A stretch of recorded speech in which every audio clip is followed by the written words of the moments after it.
starts too soon. Welcome.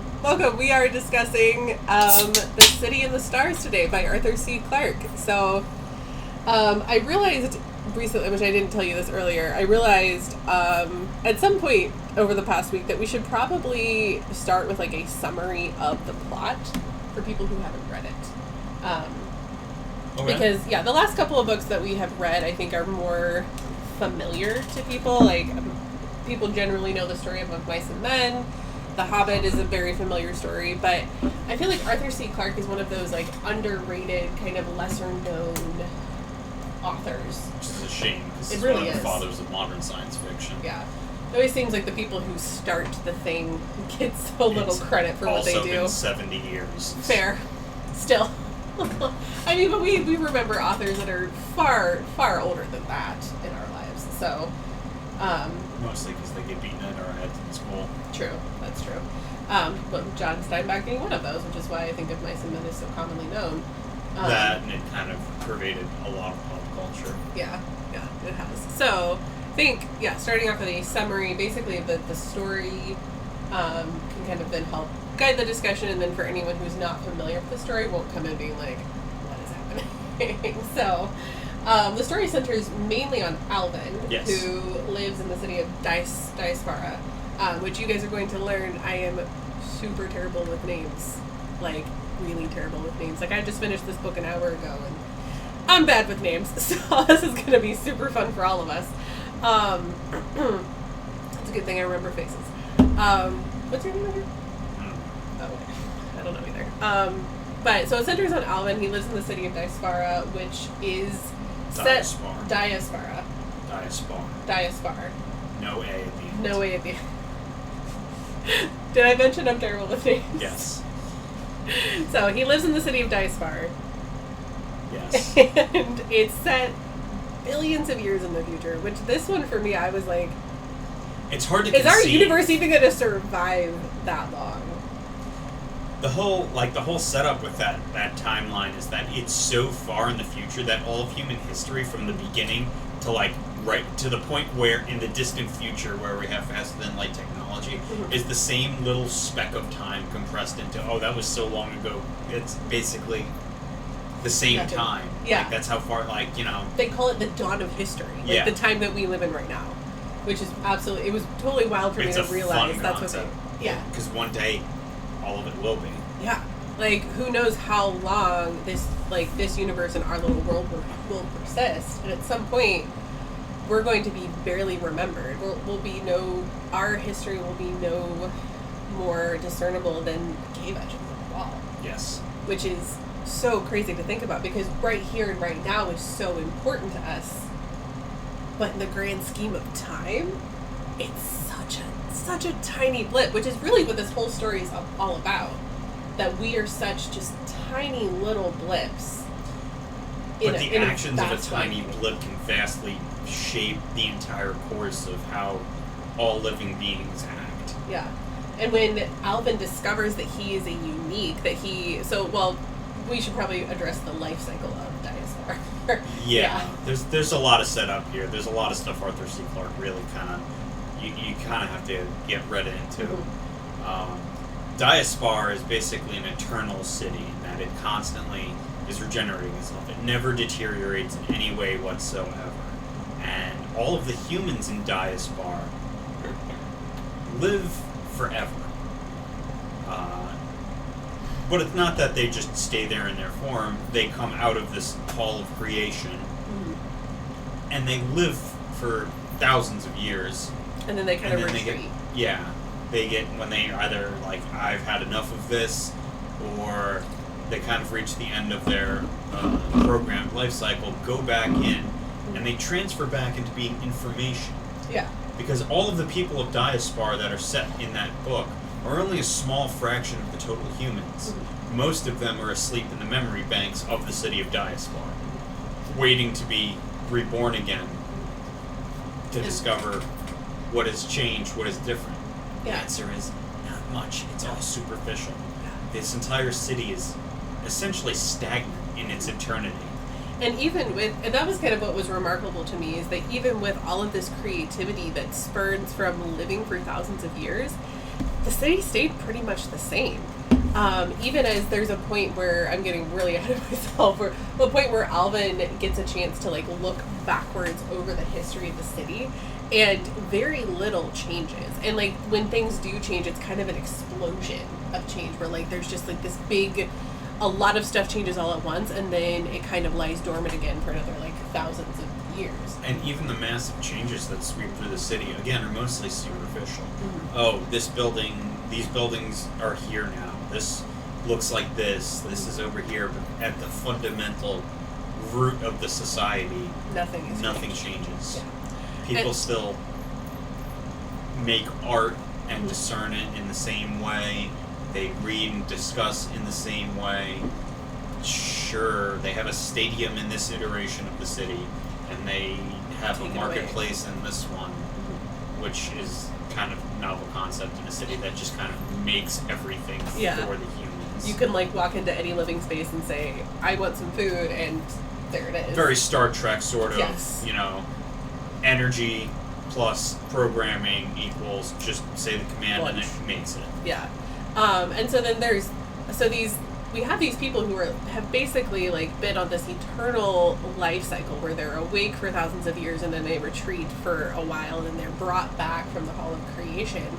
And then we've got Alvin, who is brand new. He's unique, and he's referred to as a unique with like a capital U. Never been born before. Yes.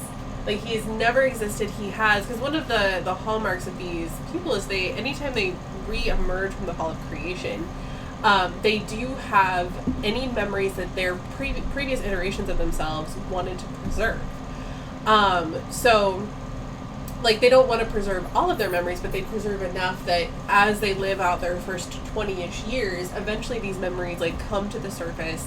They remember who they were, and then they continue on the work that they started in their previous life. But for Alvin, that's not the case. He doesn't have any previous memories at all. And it actually then kind of lends itself to he really lacks a connection to this city. His actions and interactions with like the people that are his parents, his tutor, even his friends are very almost listless in a way. Like, he's really trying to connect with them, but he doesn't. There's like there's like a barrier between himself and the rest of the society. And that drive for exploration is a large hallmark of that, because he doesn't have this personal history that even subconsciously comes through from thousands and thousands and hundreds of thousands and potentially millions of years of being alive. You can see it right from the start of the book, where during one of their entertainment sessions, which is like a big simulation of a story, basically picture getting dropped into a video game so realistic your mind thinks it's real. You still know it's part of a simulation, but all the sensory perception's there, and everybody's trying to do this whole story, and he just goes, but what's beyond the mountains? Yeah. And it breaks the simulation. And they're like, come on, dude. Like, who the hell wants to look beyond the mountains? Nobody wants to do that. And that's that like sense of exploration, the need to go beyond, is because he lacks the fundamental thing that keeps everybody else in the city, which is fear. And everybody has this fear of going beyond the walls of the city. Like, it doesn't even occur to anyone because they don't want to. So much so that the city is not designed to be left. There's no roads out. There's no windows or portals or any sort of means of egress. You can go to the edge of the city and all you just are is on the inside wall. The closest you can get is looking through like a ventilation shaft. Yeah. Yeah, and even then, like, it was kind of this weird thing where he mentions, like, if you don't want to see beyond that, you're not going to. And so when he looks through the ventilation shaft, of course, he sees, desert and sand and everything. But then at some point, his tutor mentions, either his tutor or the jester mentions something like, if someone else who wouldn't want to see beyond that were to look through those grates, they wouldn't see anything. And so they even lack this just absolute desire to go beyond and to explore. And that's part of what makes him unique. And there's one scene that I really that really starts him on this journey of like, no, I'm going to leave the city, because he goes up to this tower and he brings his, well, I guess what is his girlfriend with him? His girl female, who's real the thirsty girl, for him. yeah, the girl he's and he's just sleeping like, with. yeah, she's cool. Yeah, like, okay. And like he takes her up to this tower and he starts going down this walkway, and he reaches a point where she just turns tail and runs, because she realizes that they're going where nobody else has gone before, and she doesn't like that, and she's afraid of it. And you can even see in the way it's described, it's almost like a primal fear, the way you would see an animal run from fire. It just all of a sudden out. Yeah, like she, and even like she. There's no later, conscious thought, There like, is. oh, what should I do? But it's it's like, not a decision-making process. It's like, a large this is part bad. of it is instinctual. I'm running. Yeah. And there's even a part later where we kind of get a little bit of her perspective, and she feels guilty for leaving Alvin behind. But then when she kind of reruns the whole scene through her mind, she's like, I would still make the same choice. Like, I'm still going to run. I feel bad that I'm leaving him behind, but I don't want to be there. And she can't resist that instinct to just leave, because there's this innate fear that has been just bred into her over millions of years. And it's the same for all of these characters, and including he meets this jester who is already meant to be an anomaly, because funny story, when you get a utopia and there's just everything's great, it gets kind of boring. So they planned in this jester character, who I really loved him, but I was so sad when he eventually retreated into the Hall of Creation. Like, even he couldn't handle what was happening. And it made me really sad, because I really wanted him to see what Alvin did. But they're there to kind of create little anomalies, like insert little bits of conflict. Like, my favorite thing that this particular jester did, just drops chaos. Yeah, he like released a dragon into the city to target one specific artist's sculptures, and just like rampage all through the city and destroy them all. Fuck that guy in particular. Like, for no reason at all. He was just like, because nope. it was funny. Yeah, because, and it caused trouble. Exactly. Which was his job. Yes. So basically you. Maybe you're a jester. Or maybe this is Dinosaur. It was not always thus. But he encounters Alvin, and he acknowledges his difference. And he acknowledges that, like, he wants to explore it. He actually helps him. He becomes more of a tutor than his tutor does, because his tutor is very intelligent, very well-read, and for the city of Diaspar, yeah, worldly. Yeah. As much as you take that with a grain of salt. Yeah. When the entire city thinks that city is the entire world, and it's massive enough that it's completely unchanging, and one could spend an entire Diasparian lifetime exploring it and still not see a fraction of it, to have as much knowledge as his tutor did is an impressive amount of knowledge. It is unusual. But he's very much a symptom of the system. He's very much that teacher that teaches to the state test and nothing else. Yeah, he's like, the well... The jester becomes that, like, teacher that goes, okay, the state says I have to teach you this year. We're going to be done by December, and then I'm going to teach you real shit for the rest of the year. And that's Thanks, what he does. Mr. Vikas. And that's what he does. Yeah. He takes... I love when he takes Alvin into the council hall, and all the way up to where there's this... It's not... I'm going to call it a model, but it's not really a model of the city, because it's a look into the memories. It's a representation. It's a four-dimensional representation.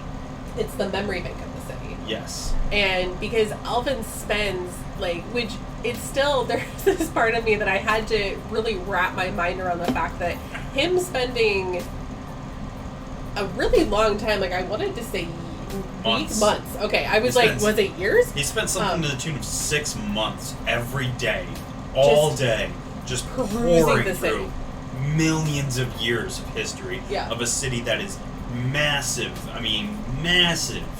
Picture all of the sprawl of Los Angeles as an entire single functioning city. And just going through all of it. Unlike Los Angeles, that does not function as a city. Function at all. There is pure chaos there. And it's not even really a city. It's a downtown with a collection of neighborhoods. Yes. There's only two real cities in the United States, New York and Chicago. Yes, I would agree with that. Only because, partly because they're the only two cities that really have, like, any sort of truly robust public transportation system. Like, I have been to Chicago and used the public transportation system, and it is phenomenal. And then you go over, like, just across the water from where we live, which is Seattle, and the public transportation system is such a hot mess. It does what it does, but... I mean, they went, well, we have a public transportation system, and we have a homeless problem. I know, we'll split the difference. Yeah, basically. And they've done nothing good for either one. So... I mean, you get like at least 20 hobos in one of those train cars. That is true. I've seen it. Yes. Unfortunately. And I do think the one thing that I like about the Seattle public transportation system, which maybe other people don't, is there's kind of the way that you, like, tap in and out of the light rail is kind of an honor system. Like, I have legitimately forgotten to tap out of the light rail before, or tap into it, and then I was, like, tapping out, and I was like, and it was like, okay, new charge, and I was like, wait a minute. You try and do that in New York, your Metro card will pop out of your wallet and cut your throat. Run away. Yeah, but it's kind of an honor system, so I think in a way it very subtly allows the homeless to get around if they need to. So I will give Seattle one thing. Yeah. The ferries. Yes, the ferry system is fantastic. Most of the time. You better have a good waterborne transportation system. When you're in Seattle. Well, yeah, when you have the Puget Sound between you and the rest other, of the like, world. the rest of the state. Most of where your people who work there live. Yeah. Yeah. And right now the ferry system is kind of trash because of just COVID, but whatever. But it's before COVID, it functioned so incredibly well, so seamlessly. And I really appreciated it. So, and I still use it, but you have to be really on top of your times now. Because before it was like, oh, there'll be another ferry in, like, half an hour to an hour. Now it's like, now you have to wait 3 hours for another ferry if you missed your ferry, which has happened, was not fun. We had just gotten off a plane and we tried really hard to make the ferry, and I was like, there's no way we're going to make it, and I was right, and then we sat on the floor of the ferry terminal for 3 hours. And that's why I always travel with my Switch. Yeah. Yeah, which is, we both sat there on our Switches, like, that was all we could do. But, going back to before he went and found the Jester, he spent on foot, like, just going around the city, trying to find a way out. And that one he spent months. A couple of years doing. He spent years like, the time spans are really kind of funny, because you think, like, I read that book 3 times in one summer, mostly because I ran out of things to read, because I was in a very limited space where I didn't have access to any other things to read. But... Sending you out with more books next time. Oh, God, hundreds, at least 200. There will be so much downloading. Anyway, he spent... You lose kind of a sense of time scale. You kind of revert back to your own time scale until you really reread it and go through it. Wait a minute, this guy can burn 2 years. That's nothing. It was not if you live thousands of years, what the hell is 2 years? Yeah, you're an elf. It would be like spending 2 weeks trying to figure something out. Like, oh, you found a really cool, trail system that, you're gonna explore. The maps, there's no good maps for it. Like, I could burn 2 weeks or 2 months just, like, going out and charting things. Well, it makes me think of, like, I saw something like a meme once about how, with, like, the length of the time that it took for the whole Lord of the Rings story for Legolas, that was like a weekend. Yeah. Super wild weekend, but, like, just a weekend in context of his life. And the same thing for Alvin. Like, it was such a short span of time in comparison with the rest of his life that it didn't even cross his mind as time wasting until he had, like, hit 2 years and barely hit a fraction of the city, and he was like, okay, there's got to be a better way, and that's when he went looking for the Jester. And it wasn't even like he was just, like, it would be like if you were trying to figure something out and, like, 3 hours had gone by, and you're like, all right, I could keep doing this, I have the time, but, like, there's got to be a more efficient way to do it. It bothered him more the inefficiency than the amount of time he had spent. Yes, yeah, he was like, there's got to be a better way to do this, and then when he found the Jester, I almost felt bad for him, because it was like all of this wasted time that you could have been perusing this, history of the city, but at the same time, again, 2 years is nothing to him. But to think that like all that he accomplished in a fraction of the time that he spent just walking through the city, just looking at this memory bank. And eventually, he does found find a way. There is still remnants of the old rail system from before the city had closed itself off. Under what is essentially a temple to the founder of the city, that hundreds of people go through every day. Spend their time there.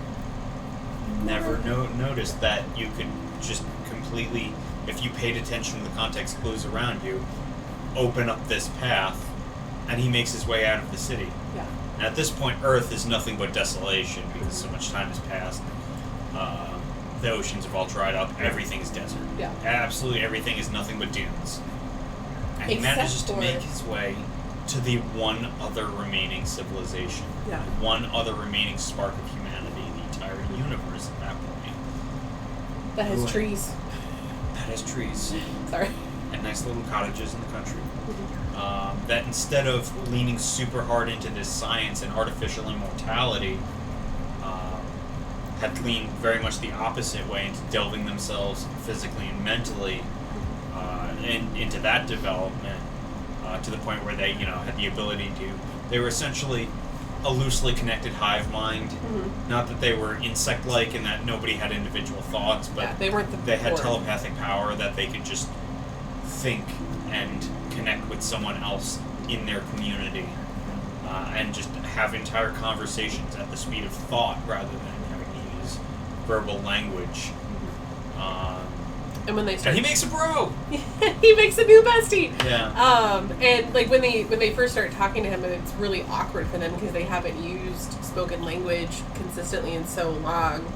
And I really love the scene where when he first exits the subway system and he emerges, and like I couldn't stop smiling because he like emerges out of this into grass and trees, and when he was describing the mountains, it took me a second. I was like, what is he talking? Wait, those are mountains. Imagine someone who's never seen mountains before trying like, to explain. big rock. Wow, that's a big wall, but that's really far off, and it's still that big. It's not quite as big as Diaspar, but that's still pretty damn big. Which also to give you a sense of scale of how big Diaspar is. Like at one point, when he's looking through the vent early on, it's like, well, even if I can get through these bars, it's still a kilometer down before I get back to the ground. Like that is And he's huge. like in a little vent off on the side. He's not standing on some parapet. He's That's just like in a normal place in the here on the wall going, well, that's a kilometer straight down. That's gonna kill me. Yeah. Yeah. And the fact that he sees these mountains, he's like, whoa, that's almost as big as Diaspar. And he doesn't know what they are. And I like, he's describing the wall, and he's like, it's not made by people. It's like, those are mountains. And it was just so cool. And as he's like exploring nature and animals, and this is a person who's never seen animals before. Yeah, there are no animals in Diaspar.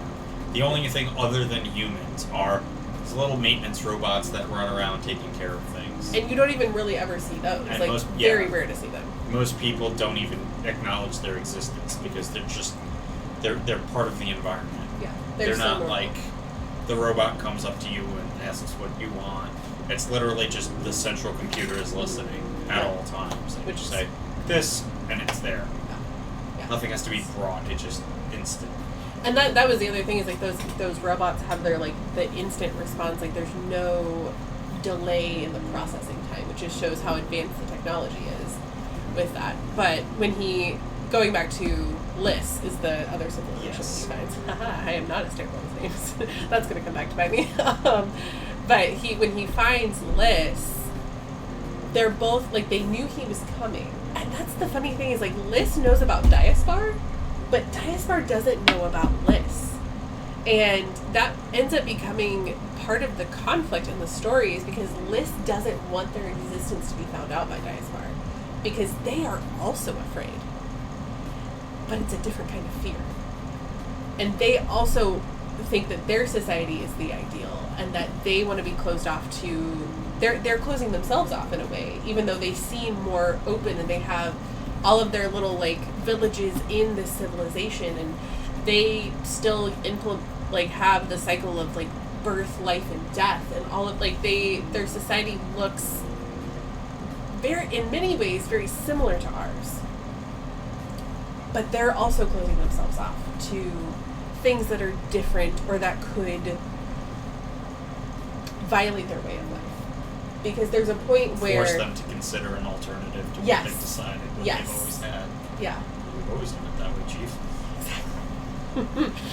And there's a point where Alvin, like, he wants to go back to Diaspar and tell the people about Lys. And he's like, we could connect our civilizations. And the leader is like, Absolutely that's not. no. We're going to erase your memory. We're Yeah. going to use our mind powers to just go, nope, we'll drop you off. We're not going to kill you. We're not going to hurt you. But you will never, and we'll let you freely go back to Diaspar. But if you make that choice, we are going to erase Lys from your memories. And they were actually, with Alvin specifically, going to take it to the point where they closed Lys off to Diaspar permanently. Because he was the 15th of unique people that had left Diaspar and come to Lys. Which it's interesting to me that we never really find out their fate. Like, that was one thing that maybe I missed it, but I kept wondering, like, what about those other 14 people? It's kind of heavily implied that the majority of them run screaming back to Diaspar and willingly get their memories wiped. Yeah. And that a couple of them just kind of go, okay, this is nice. we'll I'll stay here. Yeah. Yeah. Yeah. Yeah. Which is, yeah, again, interesting. But then, like, with Alvin, they were like, no, we're going to close this off. And also what was, well... None of them, though, none Yeah. of the uniques who made it out there were like, no, I'm going to keep going and forge my own path. Yeah, he was the first of any of the uniques, of anybody to say, what if we did something different? And so he didn't just leave the city. He wanted to go even further. He wanted to see what was beyond the mountains. He wanted to explore and go anywhere in the world and see all of it. And he wanted to connect these civilizations, and he wanted to kind of restart humanity. And both sides were like, no, how dare you? How dare you take away this thing that is safe? But just because it's safe doesn't mean it's good. And I think that is like kind of one of the, there's a lot of central themes that, you know, we can pull from this story, but I think that's a big one, is that while safe is safe, it can also be limiting. The world is inherently dangerous. And you're never actually safe. You just minimize you are. risks, and you think you are. There was Anything could come over the horizon at any moment. You could have a birth defect that you never knew about. that kills you. That kills you. Whoops, brain aneurysm, gone. And we're dead, yeah. Yep. Like, so... Also, that's the thing about the human condition. Nobody makes it out alive. No. And that was the interesting thing with Diaspar, was they were essentially running from death. Yes. And that actually... Severely limited them. It did. And it through the, I want to say generations, it's really generational, The, like, but rotation. the constant rotation, Mhm. it eventually imprinted on all of the humans who lived in Diaspar this sort of limited smallness, this sort of genetic fear of anything that isn't exactly what we have now. And when Alvin wants to, towards the end of the book, he feels this desire, he wants to, like, get back into that cycle of, like, birth, life, and death. And he finds himself, like, longing for the activity of children, and remembering what he saw in Lys, where there were, like, babies and kids and young adults, and, like, just this whole spectrum of people. Yeah, that's the And he thing loved with that. Diaspar. When you come out of the Hall of Creation, you're basically just like at the end of your teenage years. Yeah. You're pretty much fully formed. You do a little bit of growing. Your first 20 years Your or first so. 20 years or so. But for the most part, you are fully formed. It's like, you know, you just showed up one day at 17. And, like, the changes between 17 and 25, and that's about it. Yeah, and you change, there's, like, very little change from that to, like, the thousands of years that you live. Yeah.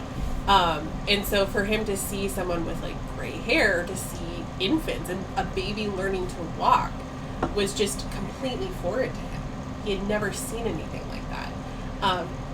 But even so, like initially when he makes it to Lys, I was like, oh, this must be like the ideal society where they're like actually like embracing change and living a life, and then as he gets further into you can be just as dumb on the other side of the coin. Yeah, and it's same coin. Doesn't matter if your sides. heads or tails. Yeah, and to me, it kind of shows that these extremes are not kind of where we're meant to be. We're kind of meant to find some sort of middle ground or like balance. Thank you. I don't have anything to balance. That's all things should be. Wait, hang on. I got this. Spider-Man will help me balance. This does put a smile on my face. Yes, but to find that balance of exploration, and even this, there's one quote that I highlighted that I think, sorry, train of thought, where are we at? Okay. That with the balance of finding the middle ground between these two extremes, there was something that was missing in both, which was this sense of community. Like, even though they're, like, Lys, I think, was doing a better job of, like, connection. Everything's superficial on both sides. Yeah. Because of that innate fear of change. Yes. In both paths that they took, whether it be hard delve into science or hard delve into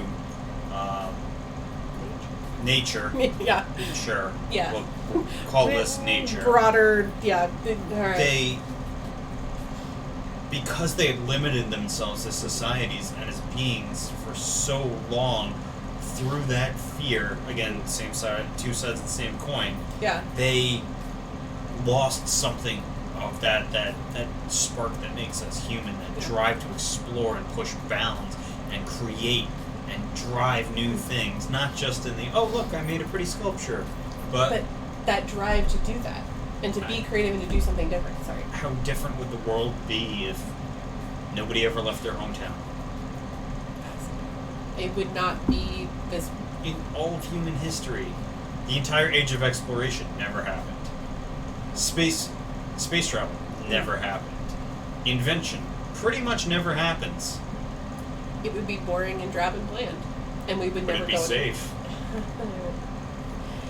But what good is safe when you don't have true human connection? Because that was the thing that was missing in both societies. If you didn't fit the status quo, you did not belong. And you had to keep the status quo in order to belong, which is not true belonging. There's also an entire universe to explore, histories to discover, worlds to conquer. Yeah. And there was even, when he makes it to the first of the 7 sons. Yes, sorry. I was like, that doesn't sound right, but it is right. When he makes it to the first of the 7 sons and he starts to explore and he realizes that there is a wealth of history there that will take hundreds of people and years to explore and dive into. I was like, please stay, I want to know. But he was looking for civilization. Yeah, that's the brilliance of how Arthur C. Clarke set it up. He gives you enough for you to see that there was a massive, thriving civilization here that is long since gone. Like, Breath of the Wild kind of does that. Yes. It's subtle in Breath of the Wild, but it's far less subtle than the way Arthur C. Clarke does it. But just the sense of, like, clearly everything's kind of returning to nature. But what did this civilization have to be to have this sort of thing? What sort of civilization has the power to shape the placement of stars and have them burn whatever color you want them to be?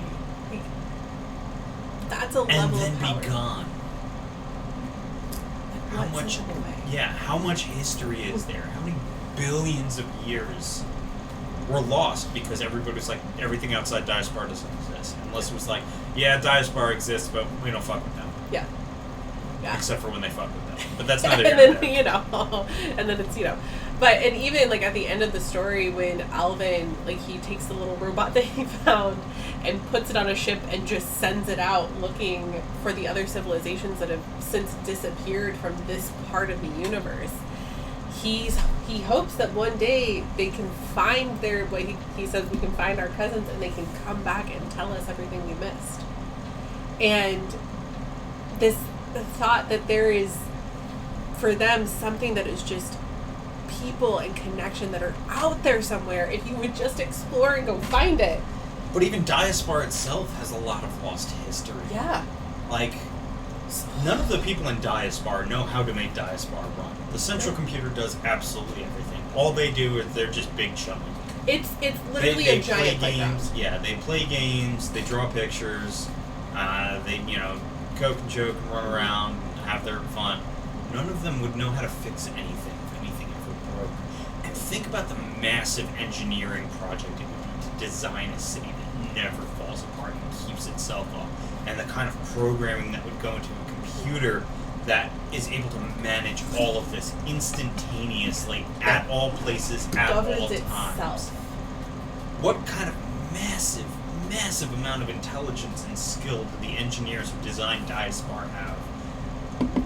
And look at how little humanity became. This massive monument, a giant middle finger to entropy. Yeah.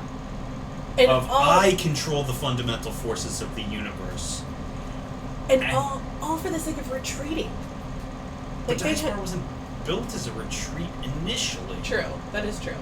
It was initially just built as a city that never decayed. Yes. But then it became a retreat. Yes. And when it was becoming a retreat, this is a retreat. This is where the monument to the founder comes in. He was one of the people when it was becoming this way where they were starting to retreat in on themselves and build walls and prevent people from leaving. He was like, is this what we should be doing? And he was actually vocally opposed to it. But he was just outvoted by the council. And he went, okay. I'm going to sneak a whole bunch of things in my design, though, because I'm a lot smarter than you. He did that whole, why can't I think of his name? Jin Urso's father. Yes. Yeah. I know what you're talking about. Yeah, I could fight this massive empire and probably lose. I'll get in some blows. Or I could just kind of quietly go along and sabotage their plans because they're a lot dumber than me. Yeah.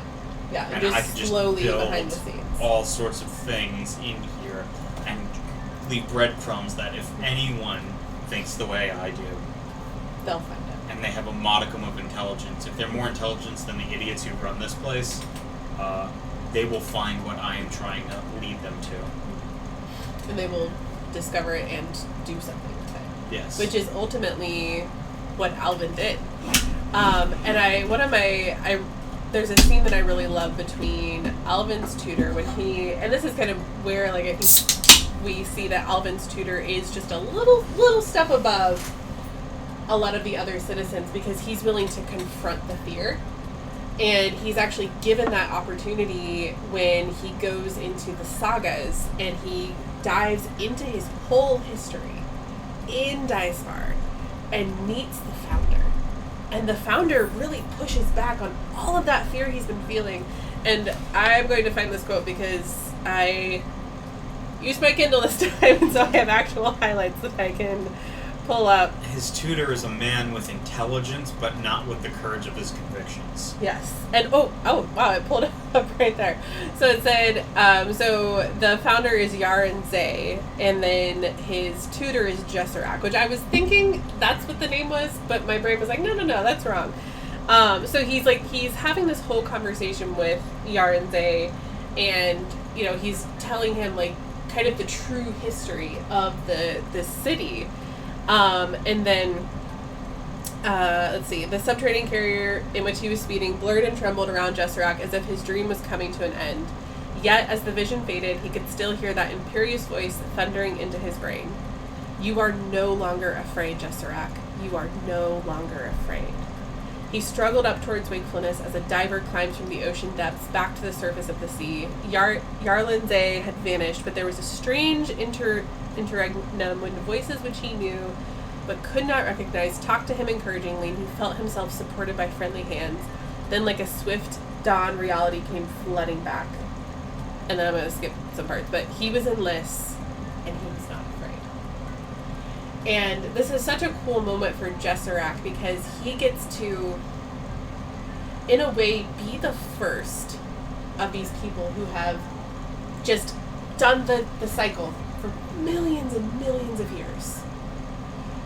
And of those people who have lived in that cycle, he is the first to step out and to be released from that fear. Someone who's not a unique. Yes. Someone who's been part of this, who has that had that bred fear. in fear. Yeah. That sort of genetic repulsion to the otherness. And he gets to step out of it. Yes.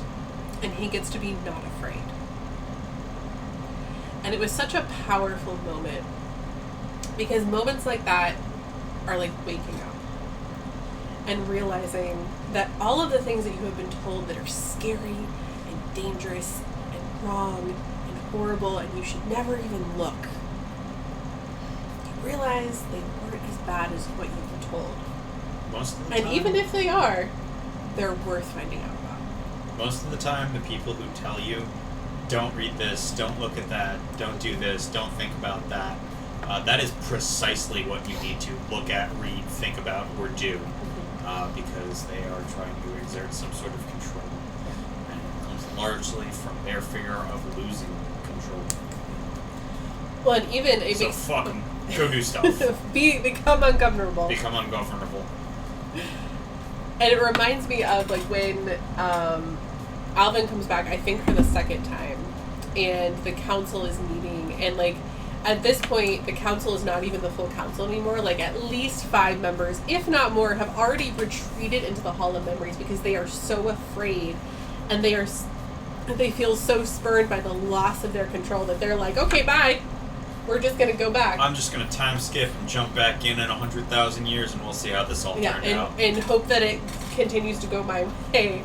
And the way that the council members just, there's like this utter defeat with them, where they like really, really do not want this thing to be happening, but they realize at this point now that they cannot stop it. Like, Alvin has seen the stars, and there is no going back. And even there's when Alvin leaves for the second time, and he like brings Jesserac with him part of the way, like before he leaves the city. And when Alvin just like kind of yeets himself out of there onto the ship, and Jesserac peeks his head out, and for the first time he sees the stars. Like, this is when you know, like, the ball is rolling down the hill and things are picking up and they're starting to change. And it's just so incredibly amazing to see just the eyes opening, and like the beginning of Jesserac's journey from he finally sees the stars to he's unafraid. And he is the beginning of no more fear. And I think because he also has an equivalent in Liss. Yes. With Hilvar. Yes. Alvin's new BFF. And Hilvar too, he has these moments where like Alvin is like, I'm gonna spend as much time as I can exploring. You wanna come with me? And he's like, you're my bro. This seems like a bad idea. You know what? Fuck it. Why not? Let's do it. Let's go explore. And there's even a point where they had climbed a mountain, and this is when they find the Shamarin? Yes. And they climb a mountain, and like Alvin, they see this light somewhere off in a distance that's even further away from Liss. And Alvin's like, we gotta go see this, and his friend is like, can we please not? Can this not be a thing? Because this is scary. And Alvin convinces him again, and they go. And it turns out to be the best thing that they could have done, because this is what helps Alvin to be able to explore beyond the reaches of what he knows. Like, he's already gone beyond what anyone knows. That's, yeah. And this is where he's able to, he gets the robot, and he finds the ship, and he, like... Oh my god, can we talk about the polyp for a minute? Yes! Yes, please, let's talk about the polyp. Okay, so Yeah. Shamarin is, in legend of these people, The site of the last great battle against the great evil that pushed humanity from being this galactic empire down to just these two little tiny civilizations on Earth. And it turns out it was the site of a great release of energy, a great piece of technology. But it was nothing like anyone thought. And the great enemy is nothing like anyone thought. It wasn't this massive outsider, evil, crazy, galactic alien empire sort of thing that just pushed humanity back. Yeah. It was a Boltzmann brain gone wrong. It was a Boltzmann brain developed by humanity in an effort to achieve an even higher consciousness. A being of pure consciousness that doesn't have a physical form. It's just energy and thought. But of course they screwed up. Of course. Because that's what humans do. Unfortunately, this is kind of, the big one. And Shaw Marine was their last stand that it wound up imprisoning this thing. But part of the way it functioned and part of what happened ties into the character of the Prophet. Yes. Which, oh my god, another amazing character. I know. Of just all of this history, all of this craziness, all of this everything as part of this massive universe that happened that nobody knows exists anymore and never knew it existed. Of these massive shaping events in the history of all of humanity, the history of how the galaxy functions. And there's this polyp that just is sort of like a jellyfish and that is biologically immortal, and that once it reaches an unstable point in its life cycle, it just kind of falls apart and goes back into its larval stage. Yeah. Bit like a phoenix. Yeah. And Alvin and Hilvar come across it in its sort of death throes before it goes back to being in its larval stage again. And it just kind of downloads everything. Yeah, everything. As much as it knows, yeah. As much as it knows to them. And lets them know that there's so much more out there.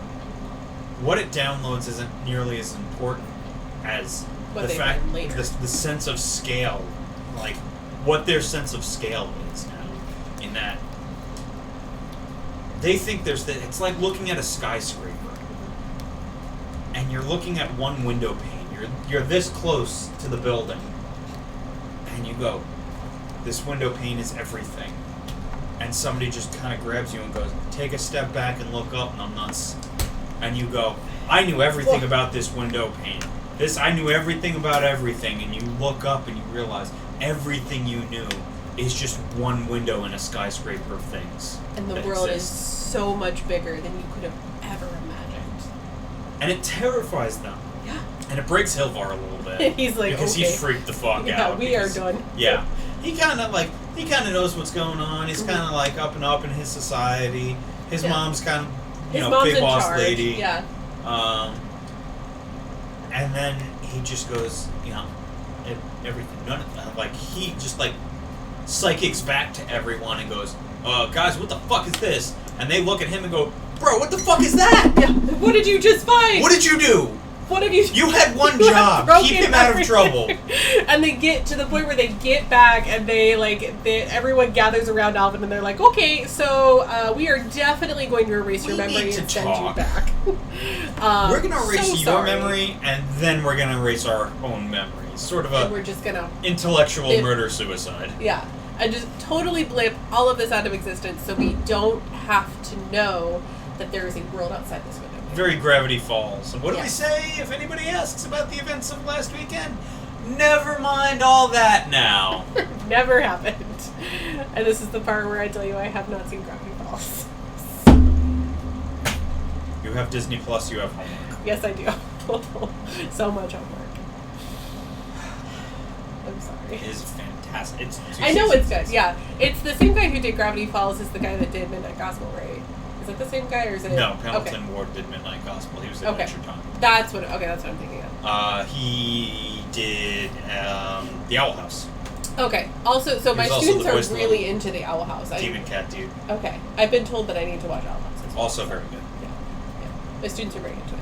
I like Gravity Falls more. Yeah. That's also because I have a lot of characters I can relate to. Like In a grumpy Gravity- old man Oh, who is yeah. a con artist from New Jersey. So you. Yes. Watch Gravity Falls and think of me when you see Grunkle Stan. I will. It's always Also the watch grumpy- Vox Machina and think of me when you see both Scanlan and Grodd. So I have been watching Vox Machina. I've seen a few episodes of it, and yes. Absolutely. Absolutely hams it up, completely disconnected from what's going on around him, but he's in for the ride. Yep. Oh, okay. Let's kill things! Basically you.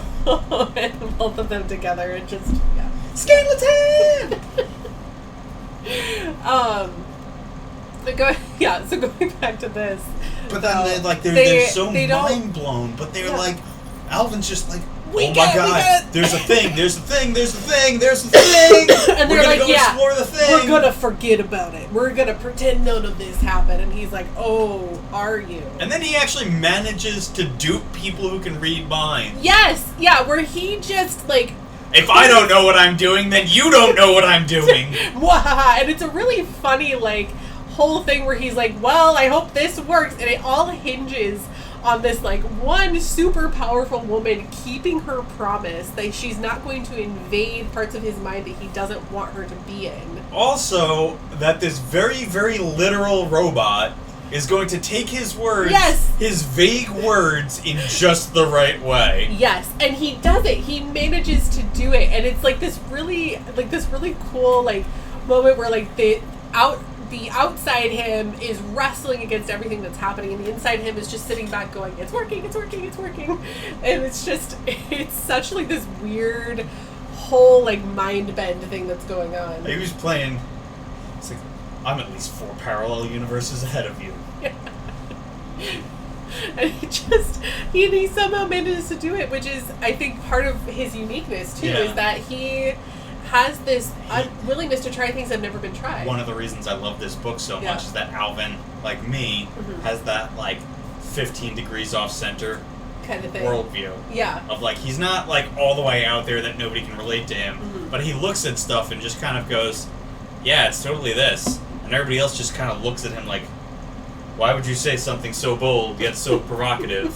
It's so profound. Yeah. So brave, yet so, I don't know. And the meme is I'm gone. not all of the memes all of the time. No. But you know what I'm saying. Yes, yeah. Where he's just like, yeah, it's clearly this. Controversial yet so brave. Yeah. Something so controversial yet so brave. Yeah. And they're just kind of like, who the fuck thinks like that? Yeah. Yeah, and then because he's the one that will like, fuck you guys like are the that, idiots, not me.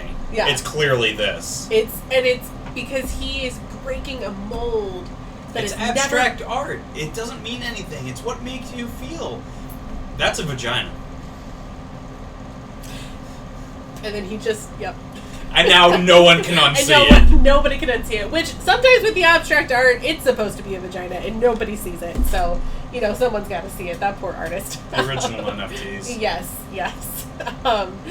And, like, he's the one that... Like, Uniques have broken the mold before, but like you said, they've either act more like the Jester. Yes, they're kind of just like another Jester because they're like, ooh, I'm going to cause some problems, but also not too many. And Alvin is just like, fuck all of you people. Mold? What mold? I am getting the fuck out of here Like, and changing everything. I want to do what I'm going to do. I'm not bothering any of you. I'm not hurting any of you. Yeah. My mere existence is an inconvenience to you. That's your problem. And you know what? I don't care. Also, you're not going to win. Well, and the thing that they're afraid of, because if there's one person who breaks the mold and starts asking questions, then the floodgates open. And other people are going to ask. That's why, like, with Hilvar and wait, Jesserac... I could have thought like that. I could have asked that question. I could have done that. And that's what what he gets with Hilvar and Jesserac is they're like, wait a minute. We don't have to be like this. We could also do something else. And that's what prompts Hilvar to go with Alvin, like, out to the stars. And that's what prompts Jesserac to say, maybe I don't want to be afraid anymore. Because when you become ungovernable, when you start asking questions, it gives other people the freedom to do that too. And sometimes the courage. Yes. They want to. They want to very badly, but they're just afraid that they're alone. They're afraid they're the weird one. They're afraid of being different. And then someone comes along that doesn't give a shit if they're different. and just comes along and goes, you guys are dumb. What if we did this instead? It would make way the hell more sense. And then everybody else has the freedom to say, yes, finally. Oh my God, somebody yes! else. Like, what, you too? I thought there was nobody else. And I, then I am Spartacus, I am Spartacus, I am Spartacus. And you're just changing everything all at once. Goo goo choo. Yes. And then, even personally, I have had that happen before. Well, I will just, I will get to a point where I'm like, fuck it, I'm going to say words. And inevitably, every single time, people come out of the woodwork to me privately, are you kidding me? I thought I was the only one. I thought I was alone. And that's what they want, is they want you to feel alone.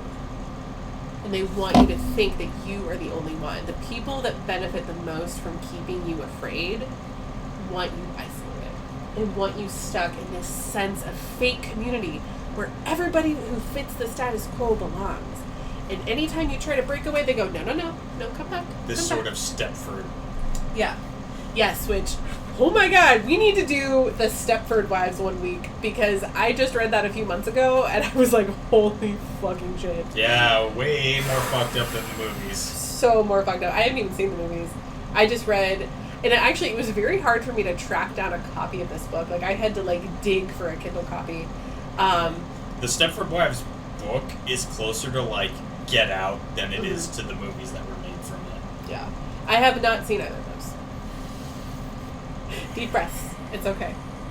Things will be fine. Just more material for the Monday movie night. So, while Andrew deregulates on with my puppet. But and I think that's, even when we see, the council and the leader of Lys almost working together to try and stop, which is the funny thing, because Alvin's over here let's unite the civilizations, and they have to unite to stop him. Yes. And it doesn't work. So, and it makes everything worse. And he does, just the fact of him coming and being you can't stop me. I'm doing the thing. And it's just so cool to see him, and he's not even, and I think it's not even he's on a warpath. He's not trying to be a revolutionary. Raising armies, and he's not out there proselytizing in the streets. He's just he's just being himself. Yeah. And insisting on that.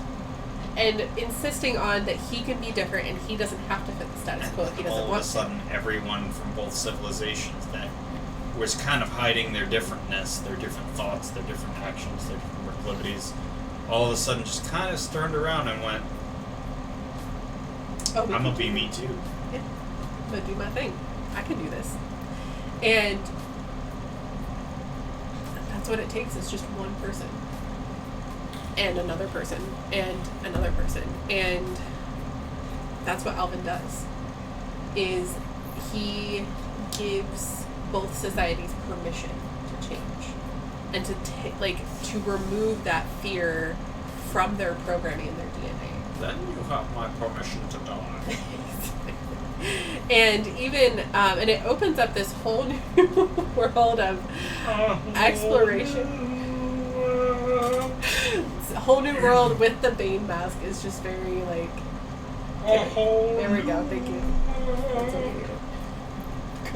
Go along with our lo-fi hip-hop background music. Then you have my permission to fly. And he does. He does. But even, he kind of gets not tired of exploration, but he finds himself just really craving not the simplicity the thing that he left, but just a simplicity of a varied life. But he loses interest in exploring the stars.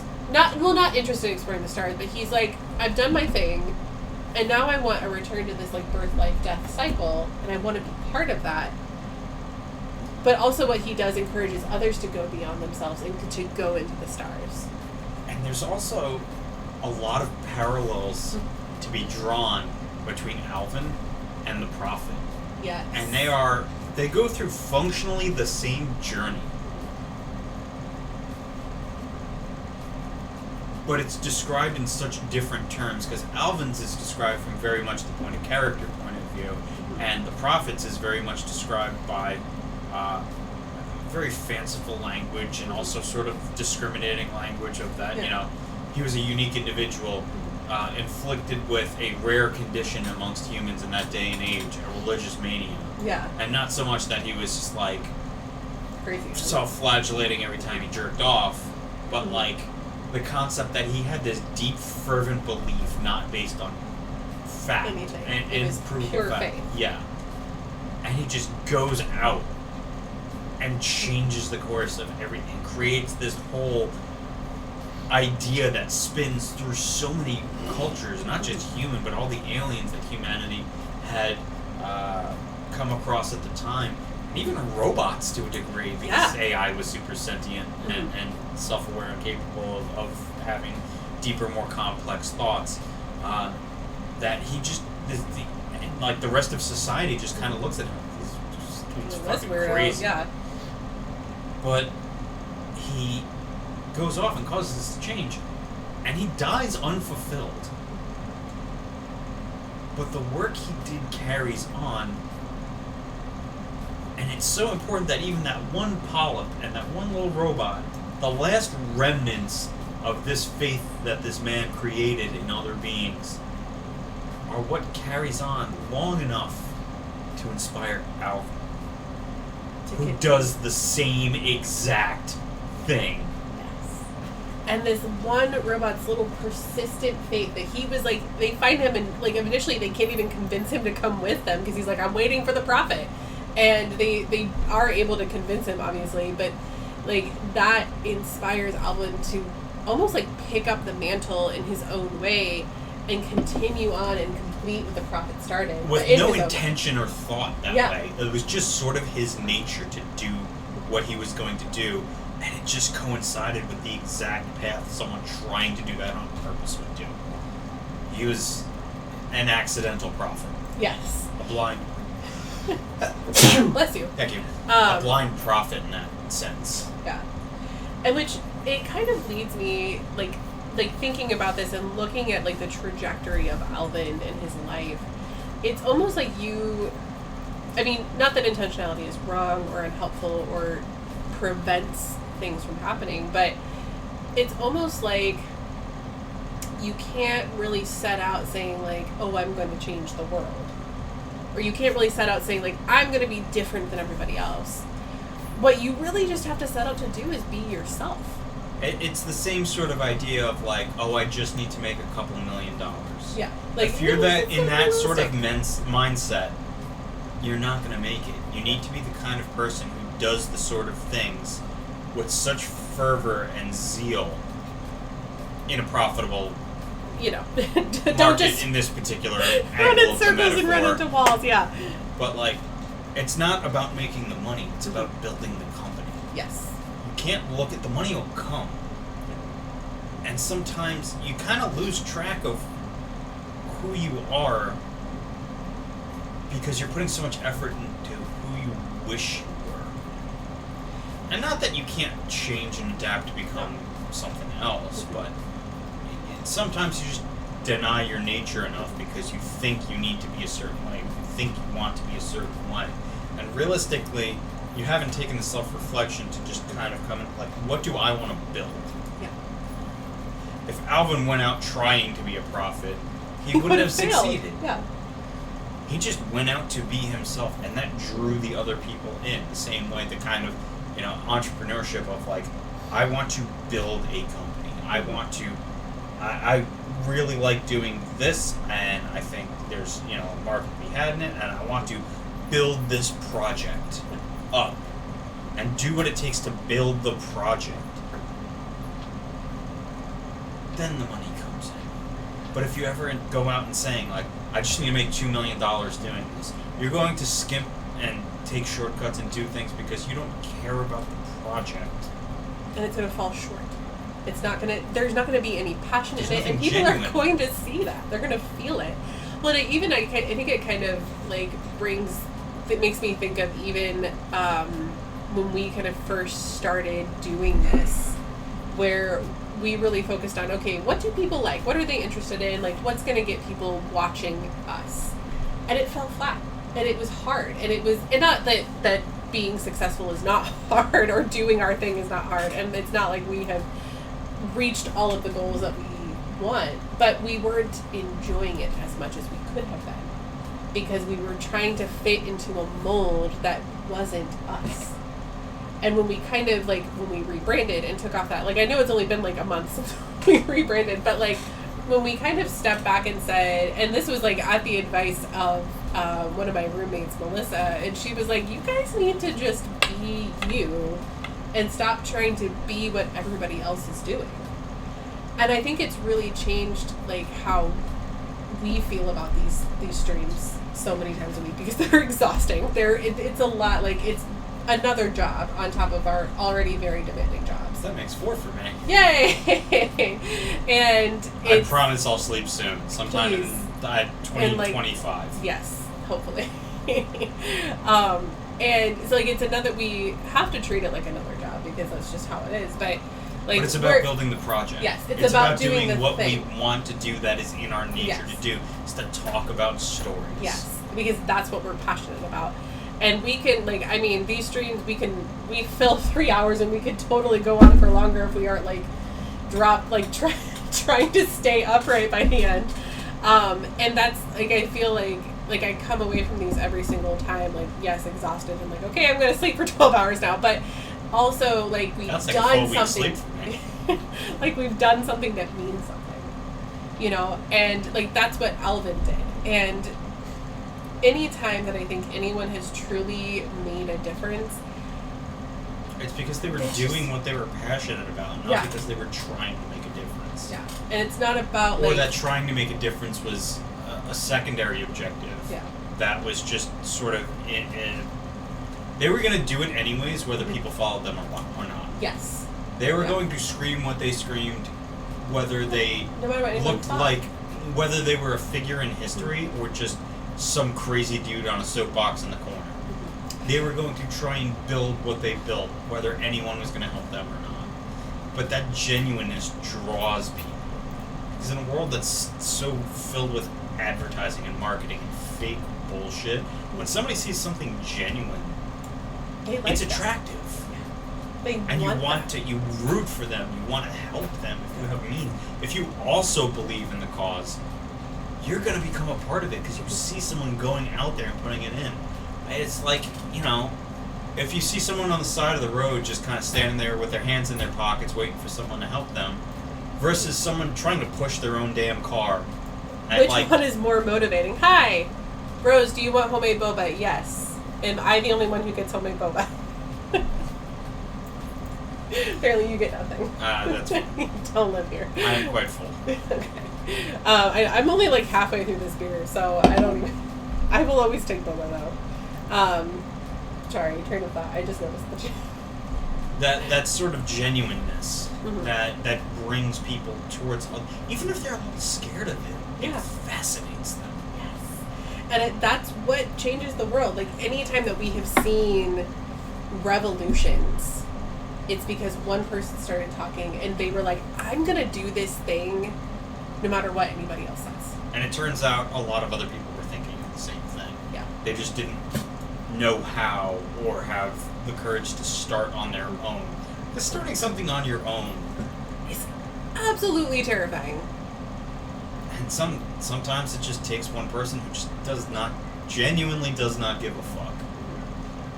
And that's, I think, like, not everybody has to be the one that speaks up first. It's not about success. It's about doing it because it's in your nature. And if you see someone doing something, speaking up about something that you are passionate about, let that be the thing that gives you the courage to join them. And let their persistence be your sign. And be the thing that you're looking for to say, okay, I think I need to do this too. I think I need to be saying this too. Especially in today's day and age. Yes. It's so easy to get distracted. It's so easy to just be like, okay, let me get on. Wow, that's cool. Neat. Yeah.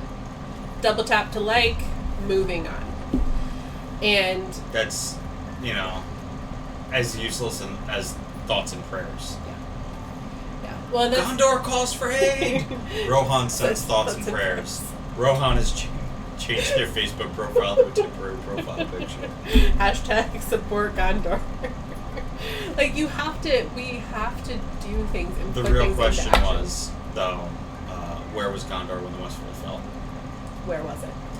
Fighting off Mordor! You stupid, selfish You asshole! dumb ass. That was the moment that I really, somebody was, completely aghast, but I was like, this is why I have a hard time liking Theoden King. He's a very good, I realize all of the great things that he has done, and he dies with honor, and I cry when he dies. But also I'm like, dude! It's not all about you! It is when you're the king, and you have an entire kingdom to hold on to. Fair. I still get a little pissy with him at that moment. So, not to, discount anything else that he does, but I'm just like, come on, dude. Come on. I had someone just get, completely, shocked, oh, how dare you say you dislike Theoden King. Oh, come in.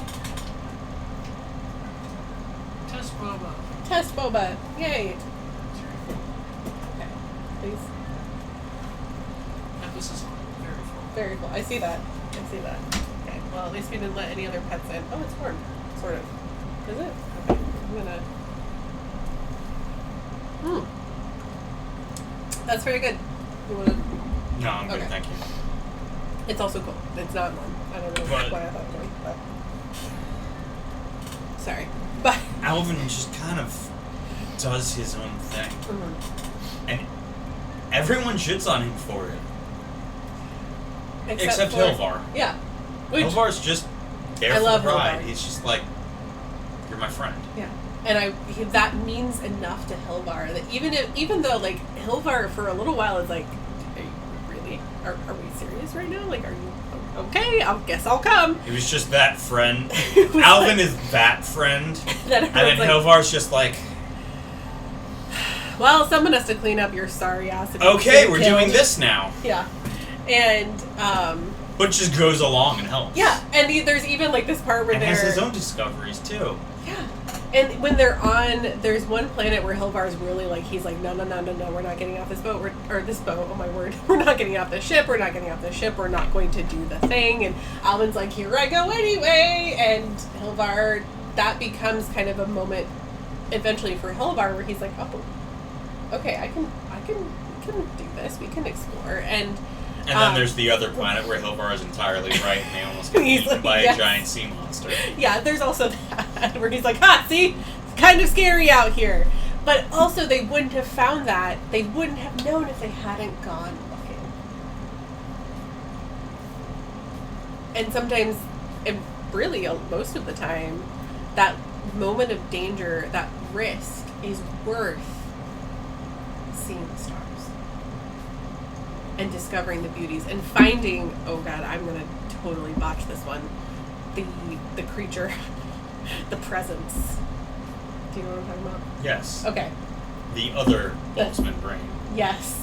The yeah. good one. Yes. Who's still an infant, even though he's millions of years yes. old. He's and I just love when they're he knows all the things, but he doesn't understand what he knows, which is making it very irritating. Look at that sweet little baby. Just it was very entertaining to see him, but it also that I love that young I have all of this information and I don't know what to do with it kind of thing with this creature that you don't even get to see. It's just a precocious child. Yeah, and he's just look at all this stuff I know. Don't know what it means, but here you go. And it's so fun. I really like it. He's very amusing. But that also becomes kind of what helps the civilizations kind of break out as well, because even these leaders, these council members and the leader of Lys, even they don't have all the information. Yeah.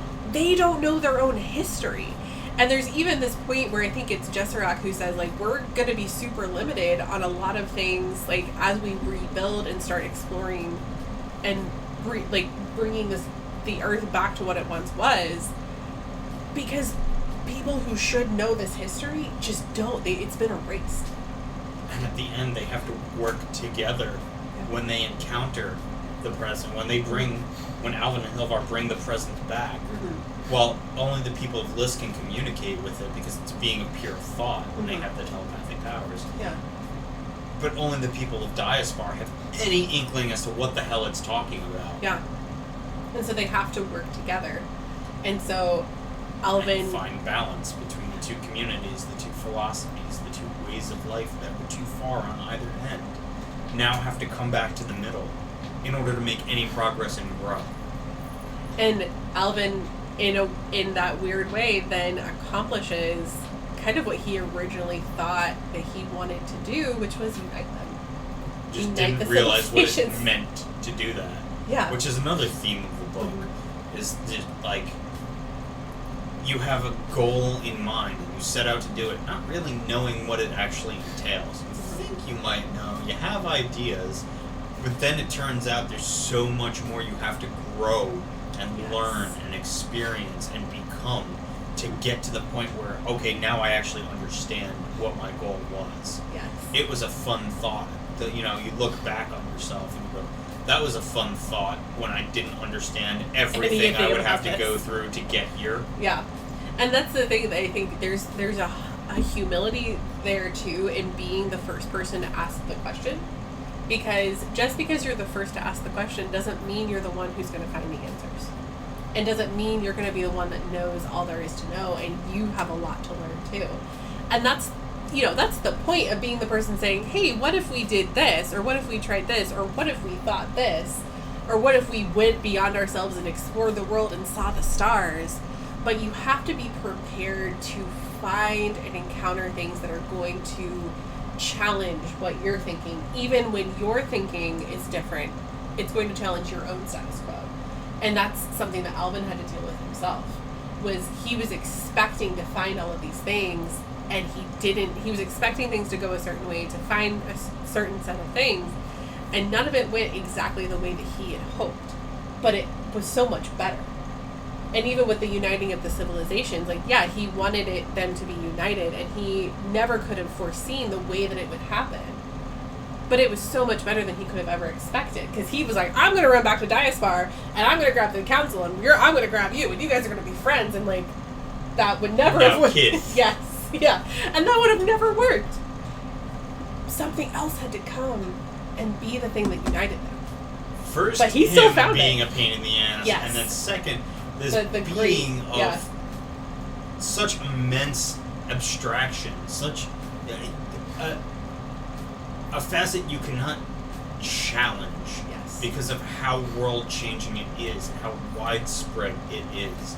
That there's no hiding it, there's no denying it. I mean, you could be like, there's no voices in my head, but you could change the minds of 40 scientists with one fact, but you can't change the mind of one idiot with 40 facts. Exactly. Unfortunately. It just, no matter how, there are some things that are so world-shaking that, no matter how dense you are, it changes the world around you. You have no other choice but to embrace it. Yeah. And that's when change really starts coming, you embrace it or get left behind. And it makes me think, I realize that there's sequels to this book. I don't know if you've read them. But it makes me wonder, what about the people in Diaspar and Lys who didn't want this change, who weren't asking the questions, who, in a sense, wanted to stay afraid? They get a bunch of 18-wheelers and block the road to Toronto. Oh, that was them? That explains everything. Ottawa was not always thus. No. Funny story, guys. You're the ones who are afraid. But that's kind of what happens when you don't, even thinking about the current event that you were referencing. That's what happens when the status quo of what you think is challenged and you don't want it to be. And because you think you have all of the facts and all of the information. And you know everything there is to know about the thing.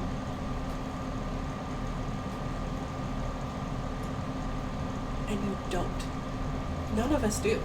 And that's kind of the beauty of being a human being in this world. Turns out we're all puny little humans. Yes, puny little stupid humans that we have this beautiful opportunity. We get, at most 100 years on this earth. Like, even Betty White didn't get 100 years. More if you're in my family. Because we live forever for no Italians goddamn reason. Don't fucking die. But we only get approximately 100 years on this earth. Because the Persians game is weak now. Yeah, that's why. We get approximately 100 years. Most of us will get less than that. We get a little bit of time on this earth, in this world. And so many of us want to squander it in the name of safety. Not even safety. Comfort. Yes, because comfort feels safe, but it's so incredibly dangerous. You grow up and you realize the world gets so much bigger and there's so much more out there and there's so much danger out there and there's so many unanswerable questions that bring existential dread with them because of the potentials, and you grasp onto anything that tells you it's okay, don't worry, everything's just like you think it is. And that completely hinders your growth. And the fact that you have to accept certain things, certain limitations. The fact that we're squishy little monkeys. Yes. That just learn to stand upright and talk. And we're so afraid of uncertainty. And we're so afraid of not knowing. But if all of society, every single human, was afraid of not knowing, we would still be sitting around a fire and drawing on cave walls. We would go nowhere. Instead, we have developed to the point that we are now, where you sit in a cubicle for 8 hours a day, go home, watch Netflix Code in front Monkey. of your screen. As it was always intended. So we're sitting around a fire drawing on cave walls. Damn it. Yes, the internet has brought us full circle. Yes, it has. Also, people have never changed. No, they haven't. And there will always be people in the world that remain stagnant and are very happy to be that way. For nothing to change, no status quo to challenge. I have Jonathan Coulton stuck in my head now. I'm so sorry. I'm not. It was a great song. Okay. But Read Your Brains came on my radio the other day. And it was brilliant. Yes, it was. I was singing it at work while I was walking around doing things. I bet everyone loved that. Yes. I got a lot of work from the people not with my organization. Mm-hmm. And then everyone with my organization was just like laughing at a couple of people who actually knew it sang along. They were like actually... As I'm just balloting about being a zombie in an office building, having retained most of my office jargon and nonsense. Yes, because at one point you were a cog in the machine and then you didn't want to be, so you did things that you also So regret. I became a cog in a different machine. A different machine, yeah. Well, at least I'm a cog. Yes. Revive all the little me! cogs smashed together. Company is like an enormous clock. It only works if all the little cogs mesh together. Oh man, are they I am screwed not- me in there? I'm not happy, Bob. Not happy. It's a jump to conclusions, man. Yes, it is. That's the dumbest thing I've ever heard. Mm. What would you do if you had $1 million? Is that a legitimate question or are you quoting something? I'm quoting Office Space still. Oh, damn you. Easy. 2 chicks at the same time. It's been so long since I watched that movie. That movie is burned into my heart and onto my eyelids, especially since I did, in fact, enact the printer scene once. That's brilliant. I would love to get my rage out like that. A lot of trouble for that. Oh, I bet you did. Like, fully enact it like that was a work printer? Yes. Nice. Worth it? 100%, especially when the question came up of, where did you get a baseball bat? Where did you get a baseball bat? Don't ask questions. Okay. I won't. Not that one, at least. Imply that I don't have a baseball bat at most times. Actually, yeah. That I would love be baseball. silly. It's a great American pastime. I grew up a Mets fan, and I'm still a Mets fan. If that's not dedication to the game, I was don't know gonna what say, is. You must also really hate yourself. I bleed So, blue and orange. I know very little about sports, but I know Mets fans and Chicago Cubs fans must really hate themselves. Yes, yes we do. There's a level of self-flagellation there that just... And yet Argulo and I managed to find each other. A Mets fan So- and a Cubs fan. So you can suffer together. Yes, that's why we're such good friends. Yes. Well, I think we've hit a good point for a break. Yes.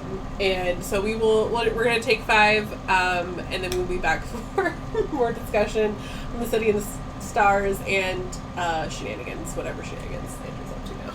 So, all right, we will see you soon.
Welcome back! Thanks for hanging out, guys. We are back now talking about City of the Stars. So we left off, we were talking about big ideas, right? And challenging the status quo. Yes. I feel like there was something, a specific trail we were on. I don't remember. Which is great. The idea of being yourself Yes. and your passion Yeah. will naturally attract people towards the benefits of being successful at that. Yeah. If you're not successful, it doesn't really matter. No. And I think that's Like, yeah, okay, you gotta pay bills. Yeah. Gotta eat. Yeah. But- You need a job, makes money, unfortunately.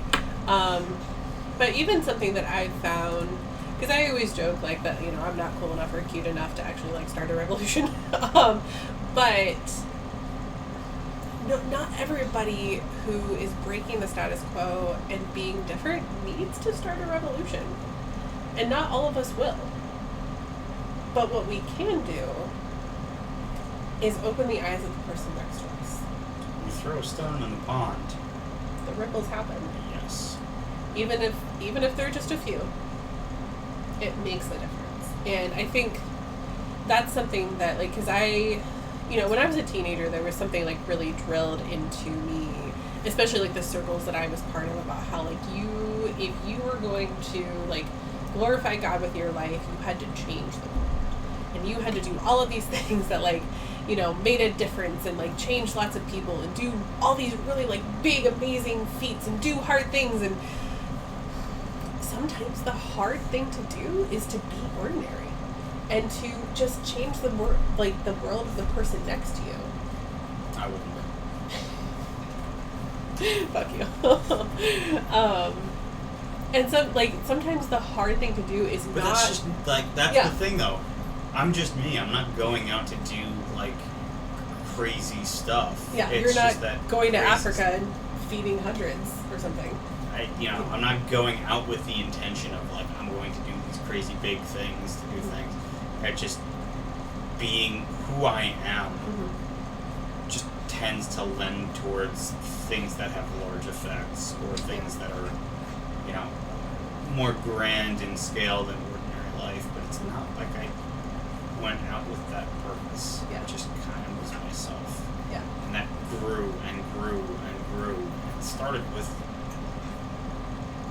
carving out pieces of balsa wood to get the best pine wood derby car when I was a Cub Scout. And paths led to paths. And, like, the whole chemistry thing with me started with Full Metal Alchemist. Of course it did. I love that. I don't think I knew that. I absolutely love both animes and the manga. Brotherhood significantly more because it's just such a masterpiece, and it also follows the manga a lot better.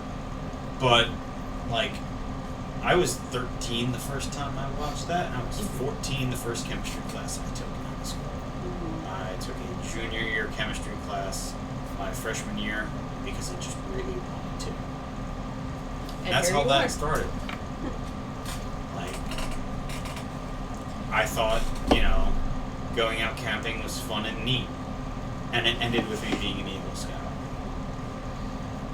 I like the ocean, and it ended with now. This. All the things. And that's all we really need to do, is to say, this looks interesting. I haven't tried this before. I kind of want to.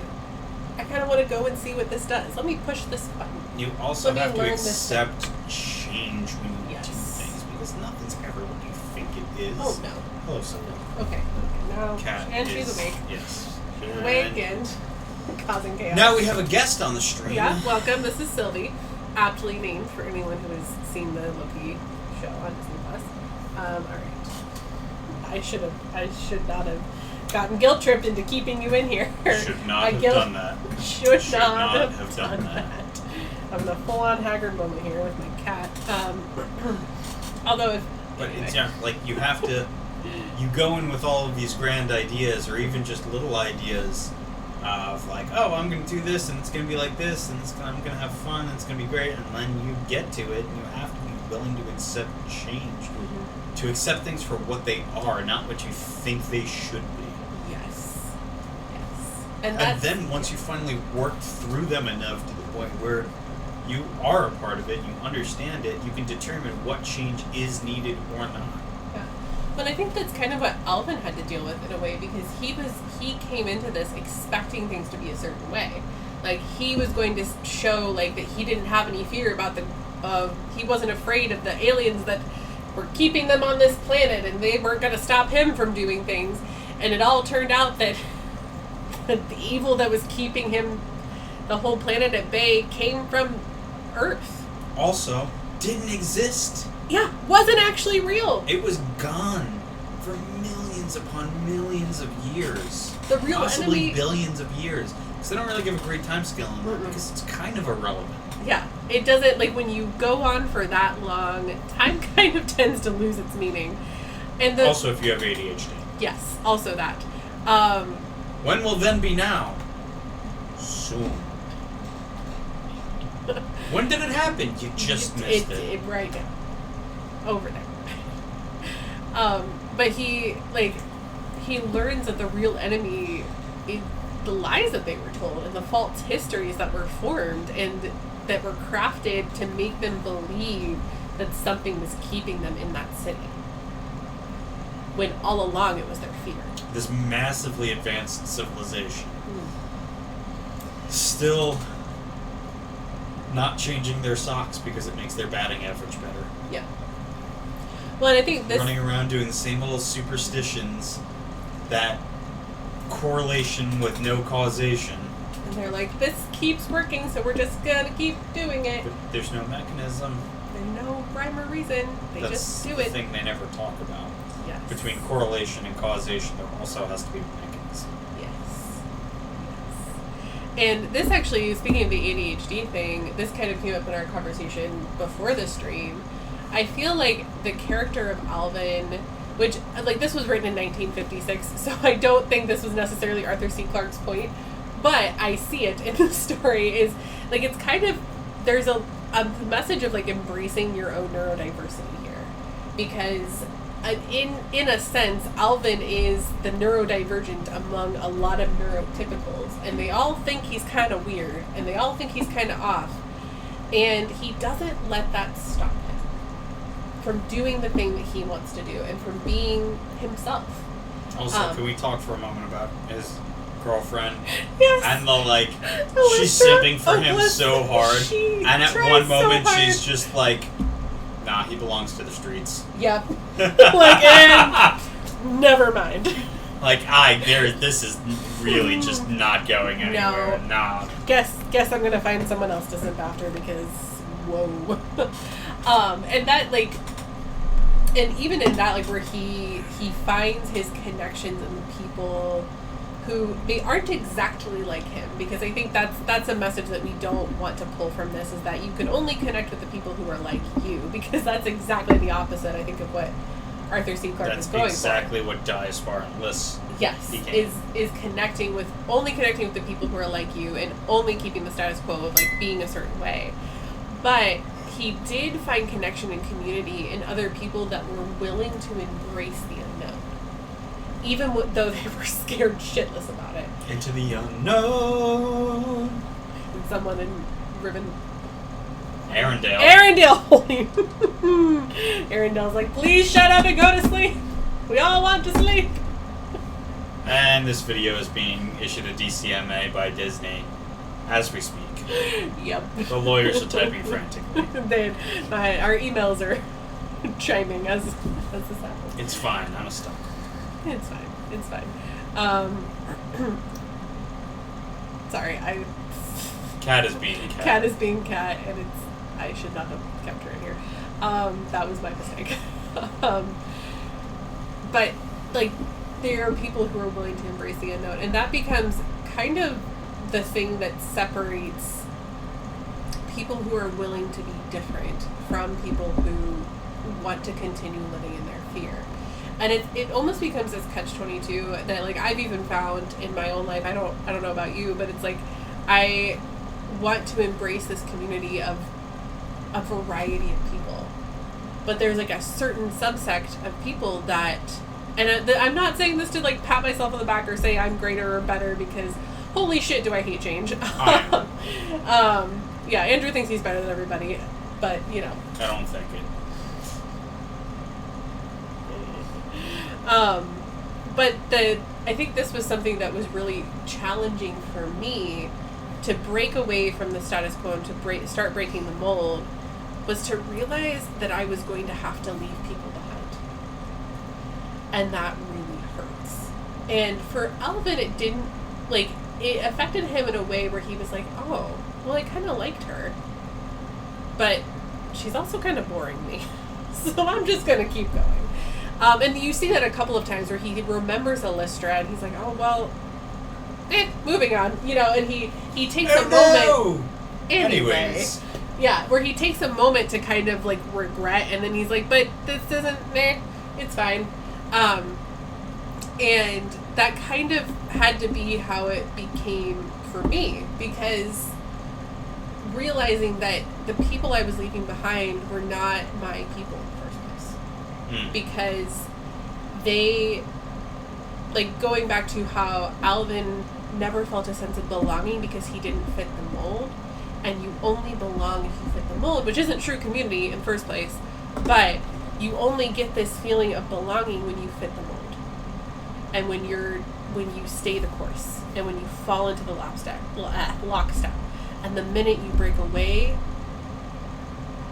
they pursue you so that you can come back and be like them again. Or they pursue you to punish you. Yes. To prevent other people from thinking that's acceptable behavior. Yeah. And you either, if you resist reintegration, you become the example.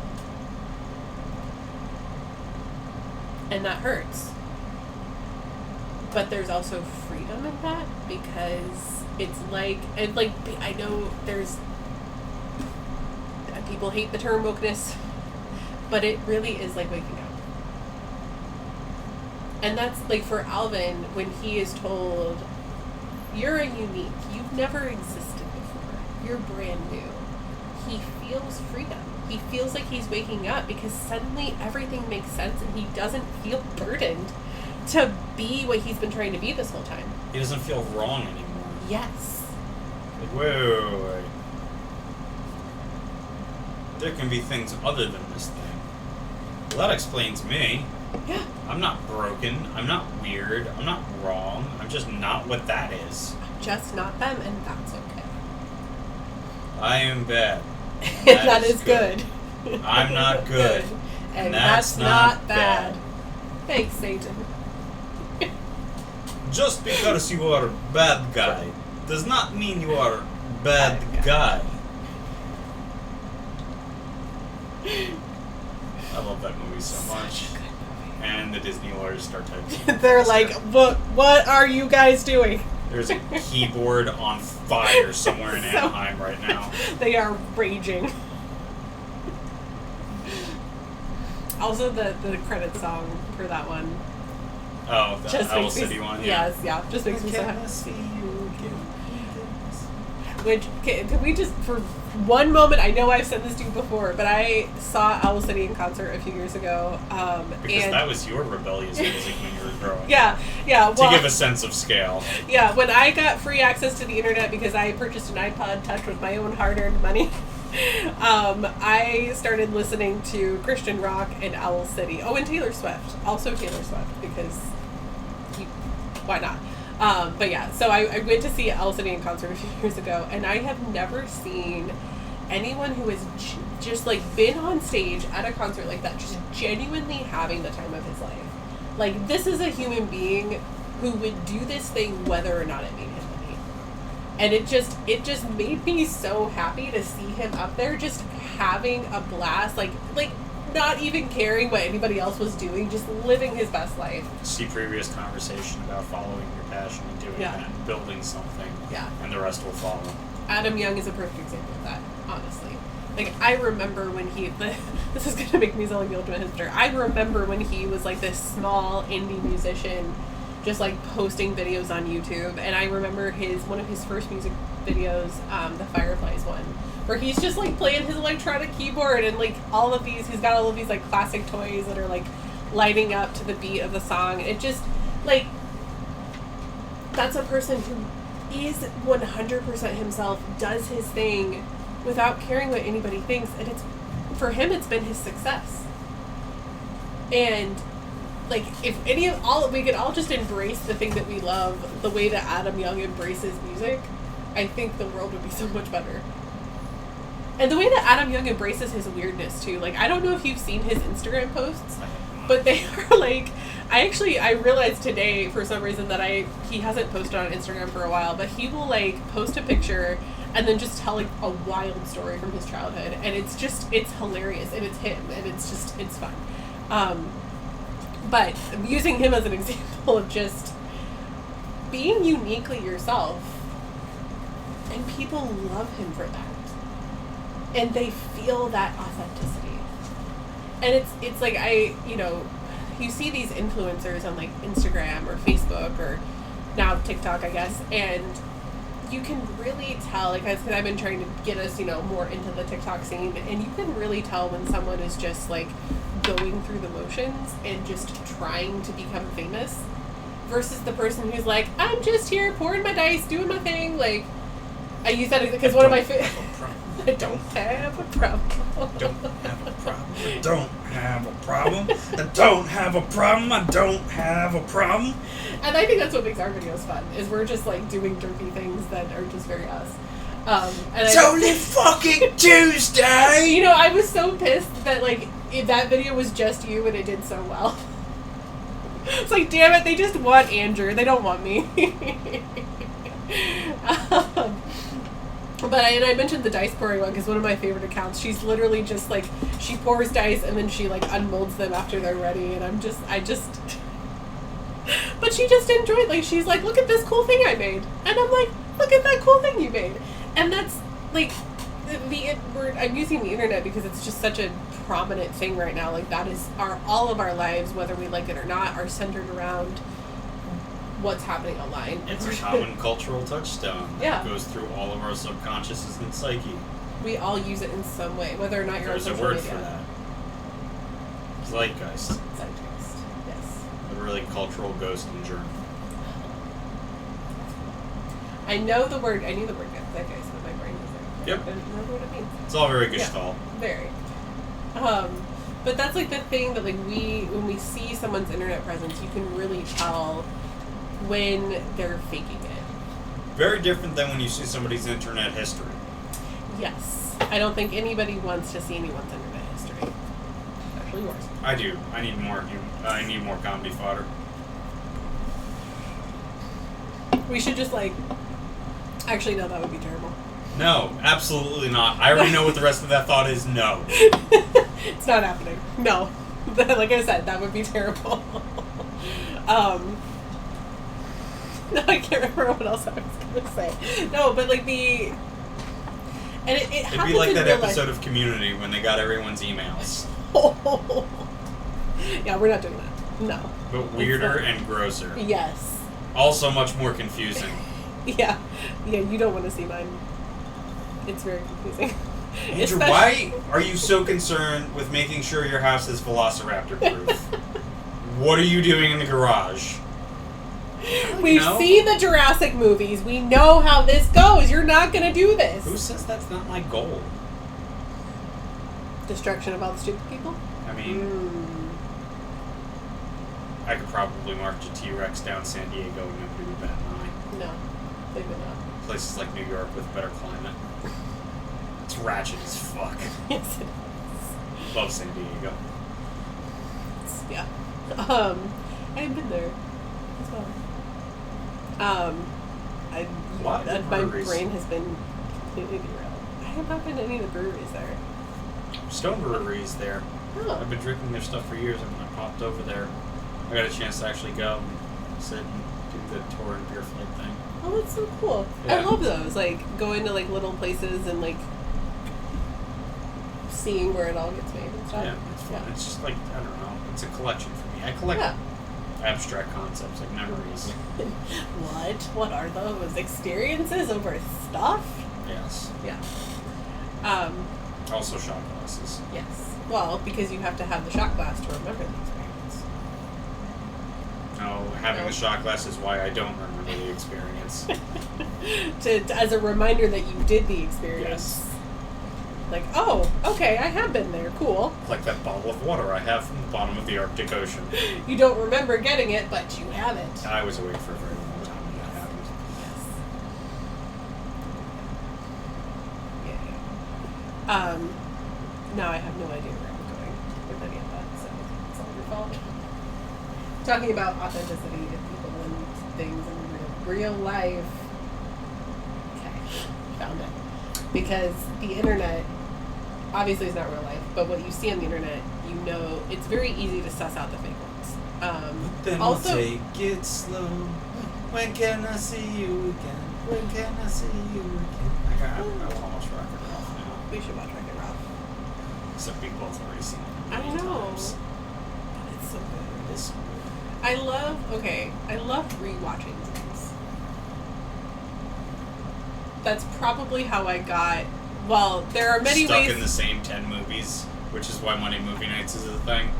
There are many reasons why I haven't seen a lot of movies, and one of them is just my own love for comfort blankets, and comfort items, and comfort movies. There is a reason my house is filled with 5,000 blankets, and I watch the same 3 movies over and over again. It's fine. That's not how you lead baseball. It's not. It's not. And, but there are many other ways that I leave Diasmar, so it's fine. But I also, that's why Monday Movie Nights exist. Miramar was not always thus. Not always. But I think, like, even in real life interactions, at least for me, like, the older I've gotten, which I'm not even that old, it's easier to figure out the people who are not authentic and the people who are very content to remain where they are. And there's nothing wrong with being No. content to remain where you are. Oh, no.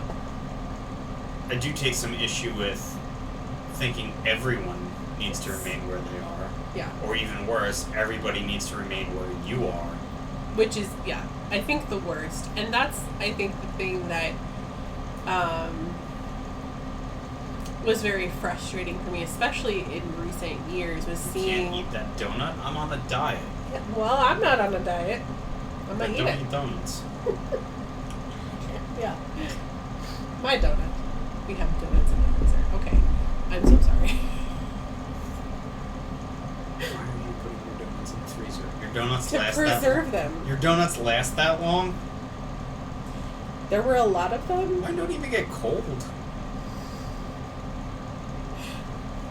I'm trying this thing called moderation. Never heard of it. Yeah. Too much is never enough. You can have that third beer if you want. I'm not gonna finish. I'm barely gonna finish this one. What was that about moderation? I always forget that I can never get past one beer. Like any cider, wine, all of that I can have more than one, but beer for some reason I cannot get past one. So I'm not a big fan of tarts, but this is actually really tasty. I know. I wasn't sure if I was gonna like it. I'm more of a pale ale kind of person. And the occasional stout if I'm feeling it. But I've been to both Sierra Nevada breweries now, because there was the one in North Carolina that I went to when I lived in South Carolina, and then the other one in San Diego. Oh, nice. Yes. Nice. That's awesome. Sierra Nevada Pale Ale, one of my favorites. I usually have that on tap at my house. If only I could have real beer. Also, their beer Torpedo Mm-hmm. was made by someone I worked with. The recipe was. That's really cool. And I didn't know they that. kept his original name was a little bit too salty for the air for the public masses, but they wanted to keep the submarine spirit. Yeah. So they called it Torpedo. Nice. Yeah, he sold that to Sierra Nevada. I think he sold it for like $450,000 for it. I mean, that's really cool. Yeah, considering they made millions off of it. So. Yeah, he got.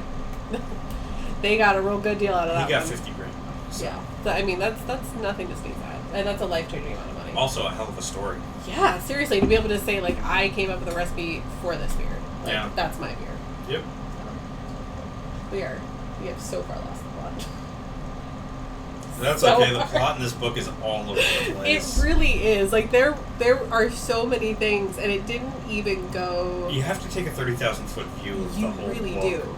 Because if you try and, like, do it section by section, like, have it transfer back, you know, like, a through line at the text level, it's, like, kind of just a story about a kid who just kind of Who wanders jumps around and yeah. does things.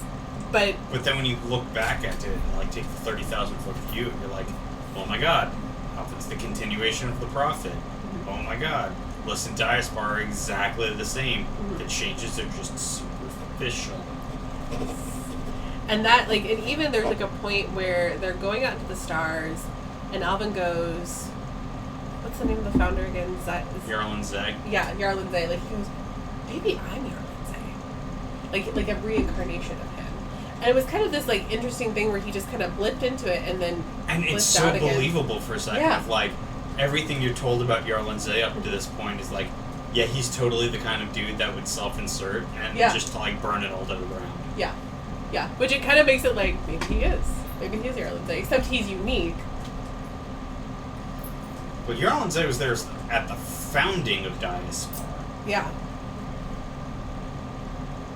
Which means he still could have come out of the memory circuits for the first time, right? As a They're not unique, entirely artificial beings. They're No. not simulations of humans. They are humans. They are humans that were put into the memory banks at the beginning, And their consciousness is just... and any of the uniques just never got released until they were released for the first time, millions of years into the city, or billions of years into the city. Which is exactly what Yarlin Zay, like, that was what he mechanized into this, was that there would be uniques to kind of push the status quo and wake people up.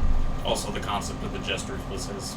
Yes, also that. Which, again, it's kind of disappointing when the jester retreats. Pusses out. Yeah, because because Because actually he's still, like, part of the system. yes. Well, and Even if he's the chaos and the troublemaker, he's still a part of the system. Yeah. Well, because up until that moment, Also, he realizes what deep shit he's in once he finally goes back and thinks about what he's done. He's like, and what "Ooh." Alvin's doing. Well, and I love the message. I don't want to be part of the system. You're not. It's. He is part of the system, though. I'd take immortality for a few, life cycles of the universe. It'd be fun, and especially to be the jester. Yes, mostly because I would be the jester. Absolutely. Well, and I love the message that he leaves Alvin. Let me see if I highlighted anything from it because Like, he otherwise I'm not going to be able to 100% find it. wants to see Alvin succeed. Yeah. He just can't escape the bounds of his own role. Yeah, and he even says, like, he even acknowledges his own cowardice and, like, in stepping back, and he says, I want to see what you can do, but I really don't want to be there for the middle part. And it's kind of like a fun little acknowledgement. I think if there's so many times where there are going to be people who are rooting for you when you are breaking the status quo, but they're like, I'm really looking forward to seeing what happens next, but I'm gonna watch. I do not want to be there popcorn. while everything burns for a minute. Yes, yeah, because, well, it's uncomfortable. It's uncomfortable when the world burns. And it doesn't feel good, and because you have to accept that change is coming. And that doesn't always, like, as a person who does not like change and really struggles with it when her world changes or when her mind starts changing, I get it. I get the desire to retreat and say, I don't want any part of the fire. There's two things I hate. It's the way things are, change. Yes. But you have to be in the fire, I think, to really be part of the change. And to see the change. The world's been burning since the world started turning.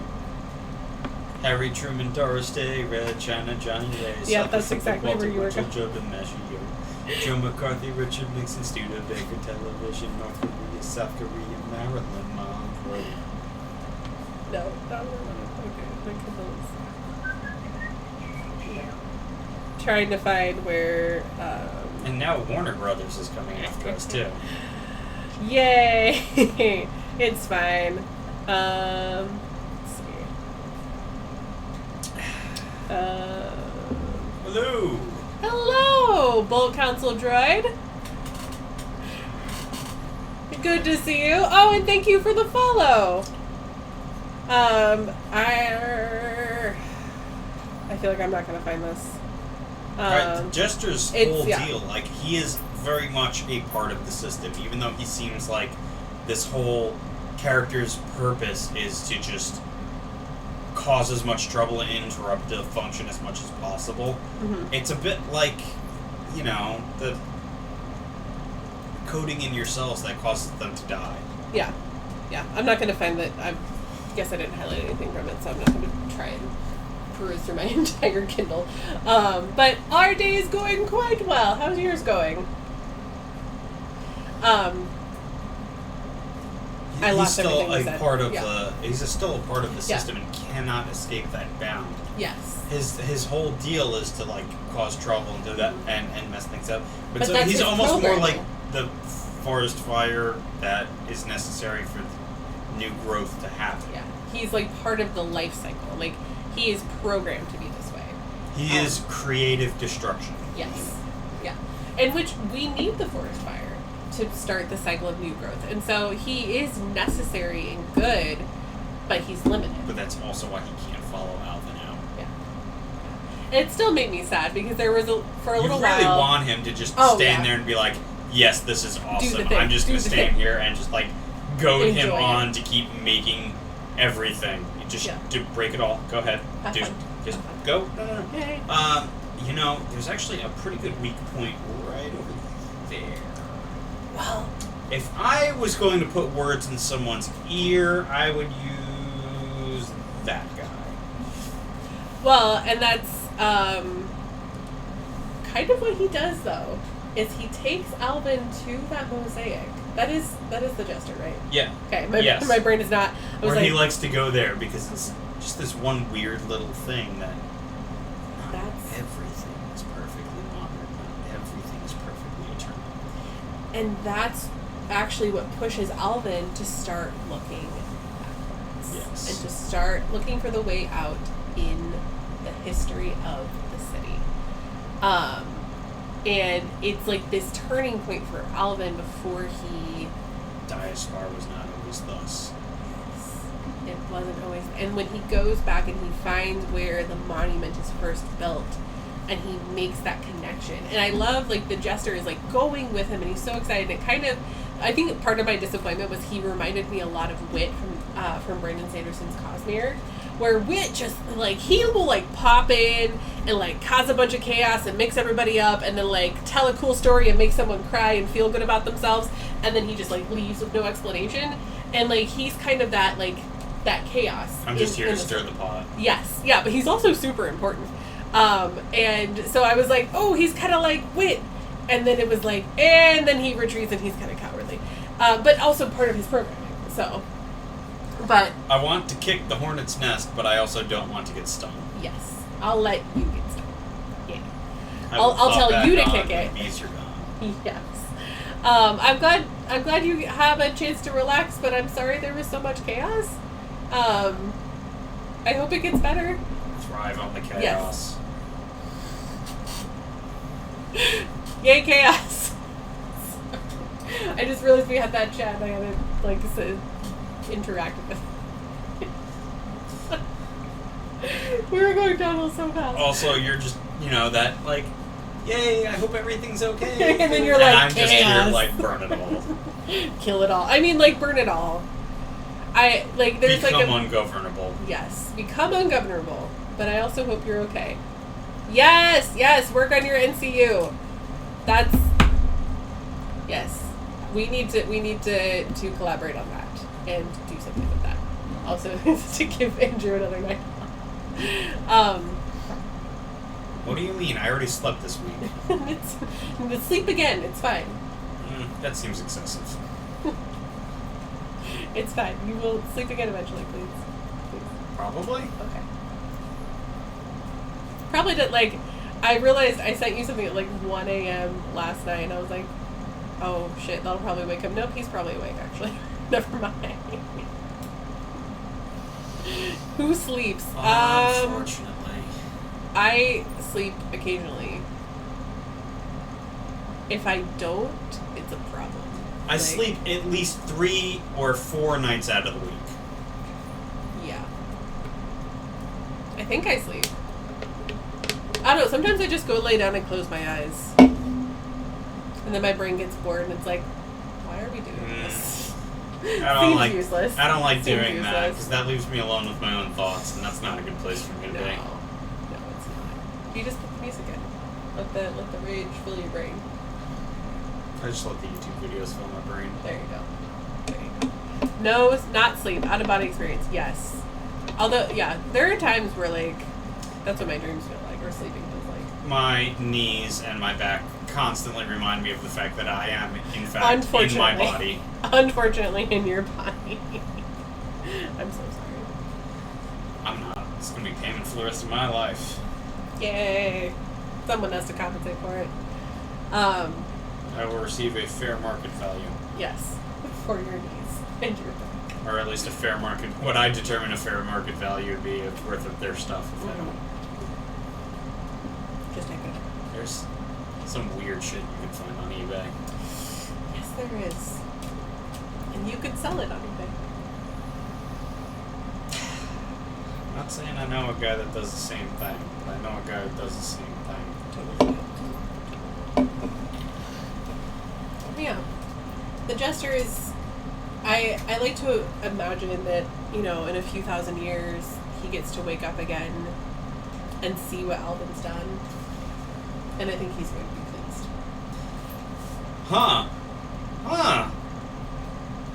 My boy. And it... I also like to think that there's, like, a fairly shocking waking up period where he just pops in and is just like, the fuck is this? The fuck is that? The fuck are those? And then his memories... Oh, wait, back. yeah, thing. Yeah. Yeah. And, like, the way, like, his final message to Alvin, like, the way it all is, because, you know, you learn early on in the story that when people go back into the, like, the Hall of Memories or of creation, they get to choose what they take with them into their next life, and the memories that they get to have. And... Trash,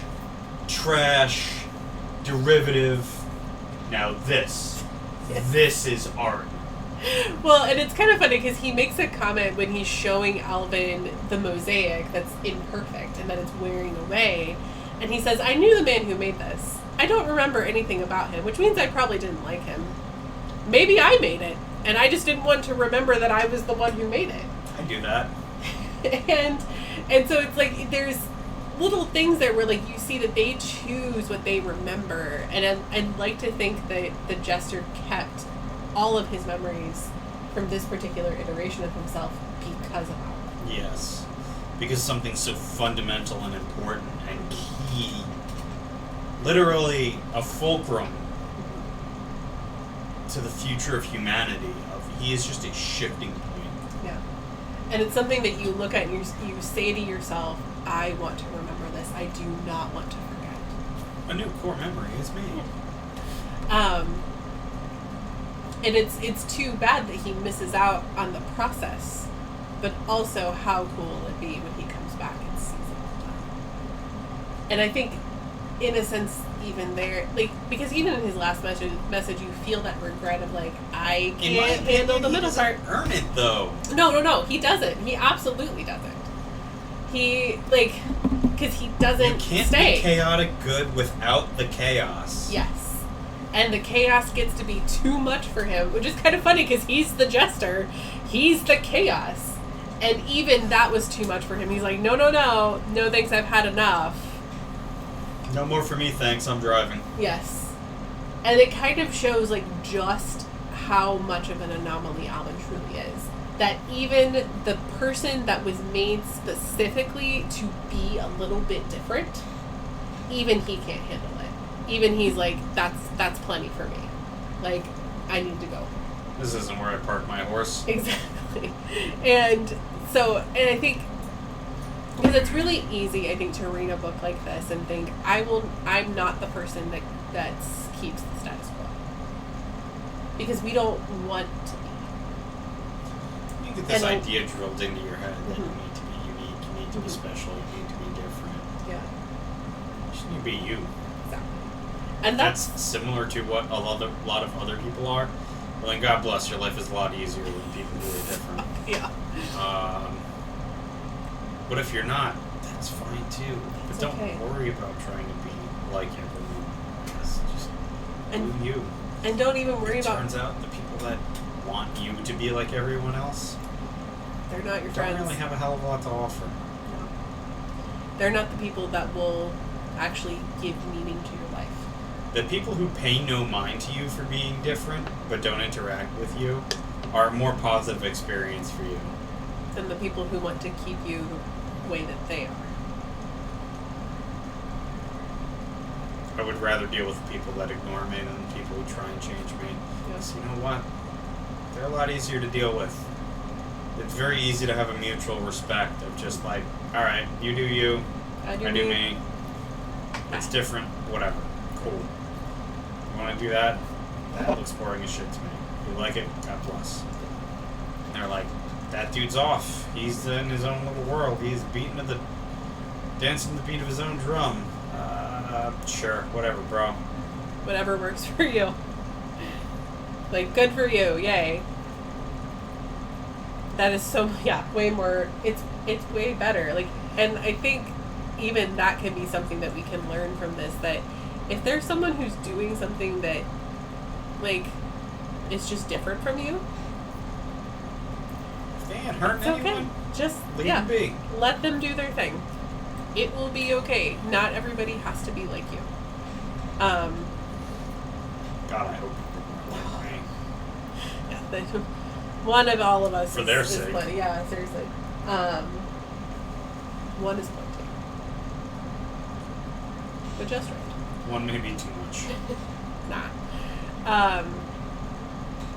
And then when you find the people who don't just say, okay, you do you, but they also say, you do you and I'm going to embrace it.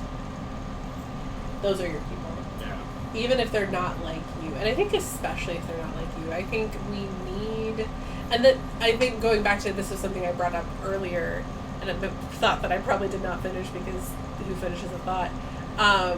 It's the catch-22 of wanting to be yourself and wanting to embrace others for being themselves, because there will be people who don't embrace that.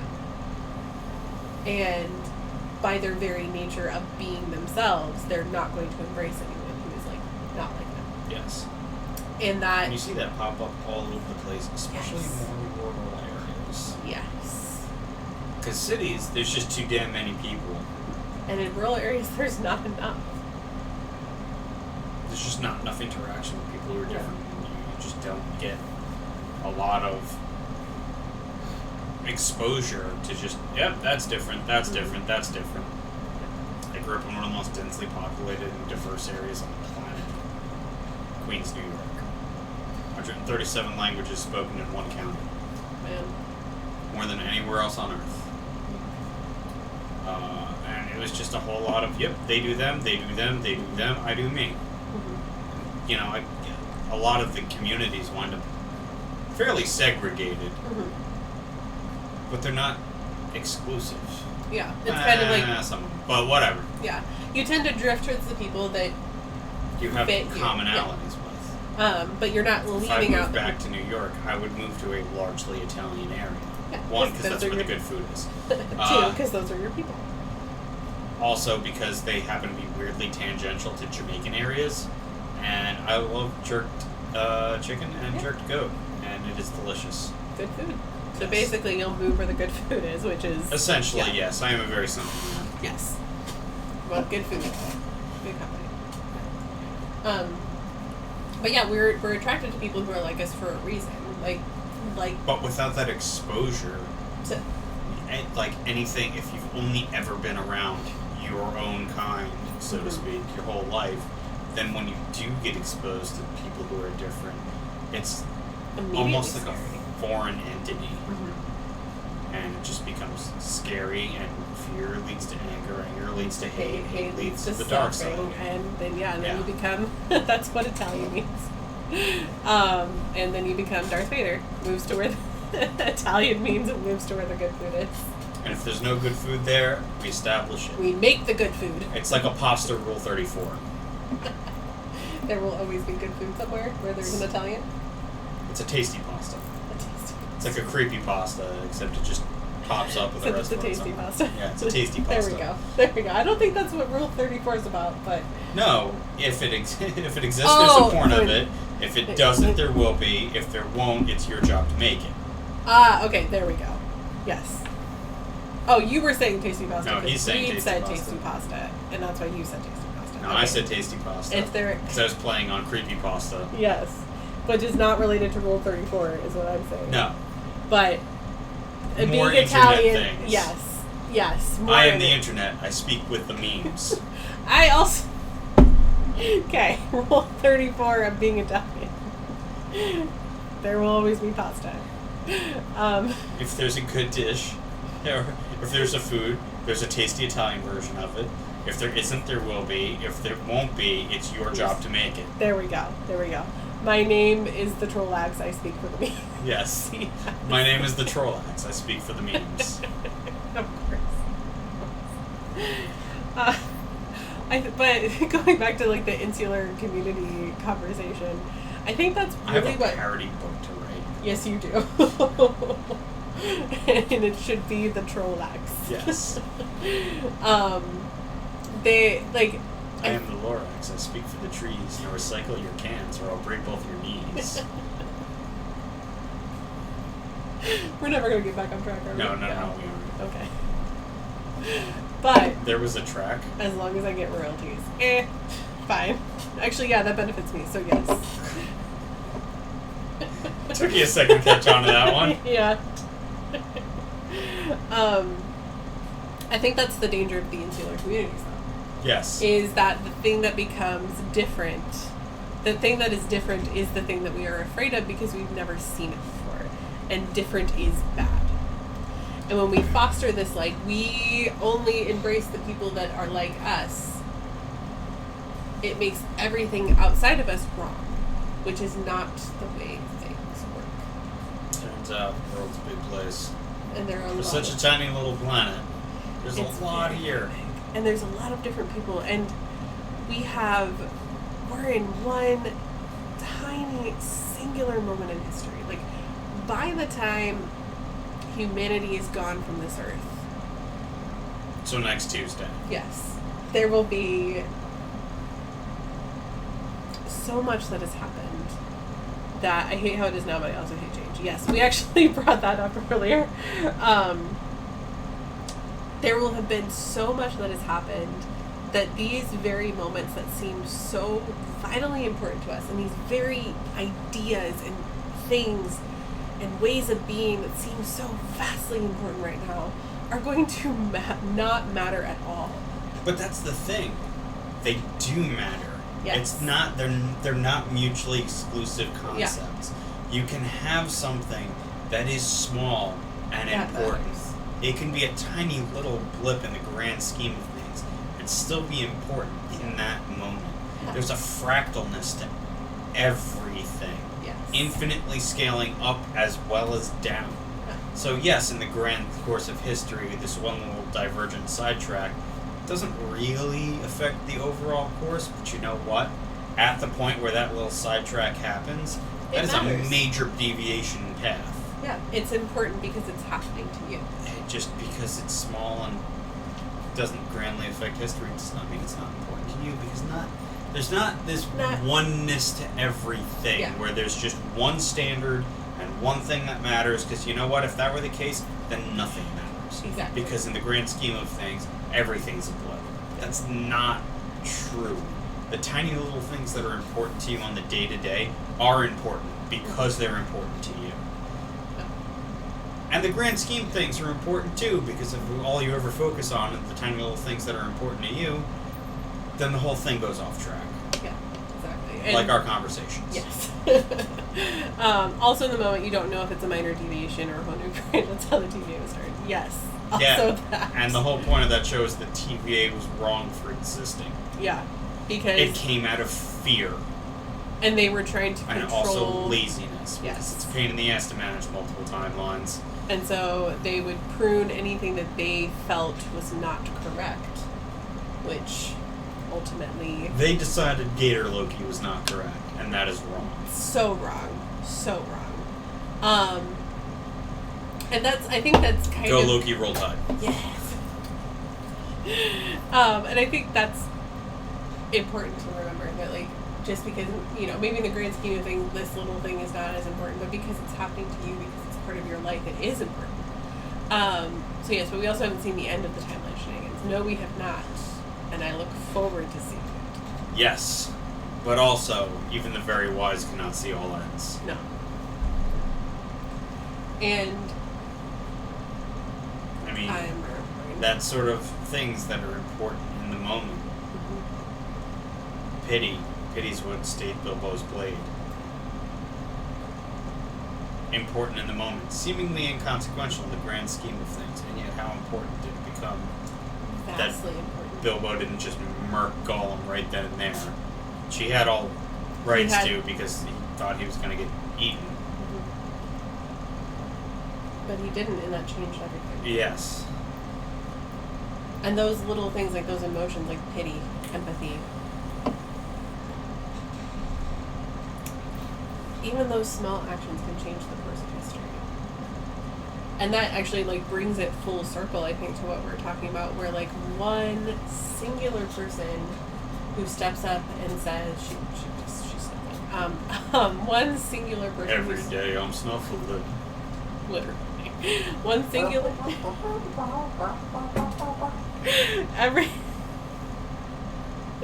It only takes one singular person to My say friend that. has a t-shirt that says that with Snuffleupagus on it. And it just says, every day I'm snuffling. That's adorable. Yes. It only takes one singular person to stand up and say, we're not going to do this anymore. It's going to be different. I'm not going to be afraid. And it might not end well for that person. But you know what? It might change. inspire the person that does the big thing. Yeah. Or a lot of people to do little things, because That become a big thing. many small thing make big thing. Why say many word when few word do trick? Save time, see world. See the stars.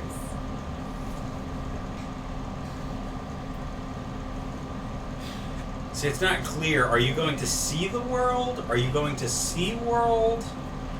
Wait, what about both? We'll Michael, start you with label see- every email urgent. I have a system. It's urgent A through urgent D. Urgent D, you don't even need to open. So then it's not urgent. No, it's urgent D. Urgent D, you say. Sorry. Are you okay? Oh, I am worried about this upload. She's fine. She makes noise. Yeah. So, it was awful. Thank you for acknowledging. But, yeah. So, Arthur C. Clarke, The City in the Stars. Amazing read. Yeah. Mind blowing. Yeah. Don't be afraid to change the world. Or don't be afraid to be different, I guess. It might change the world. So, thank you so much for hanging out with us. We will see you next time.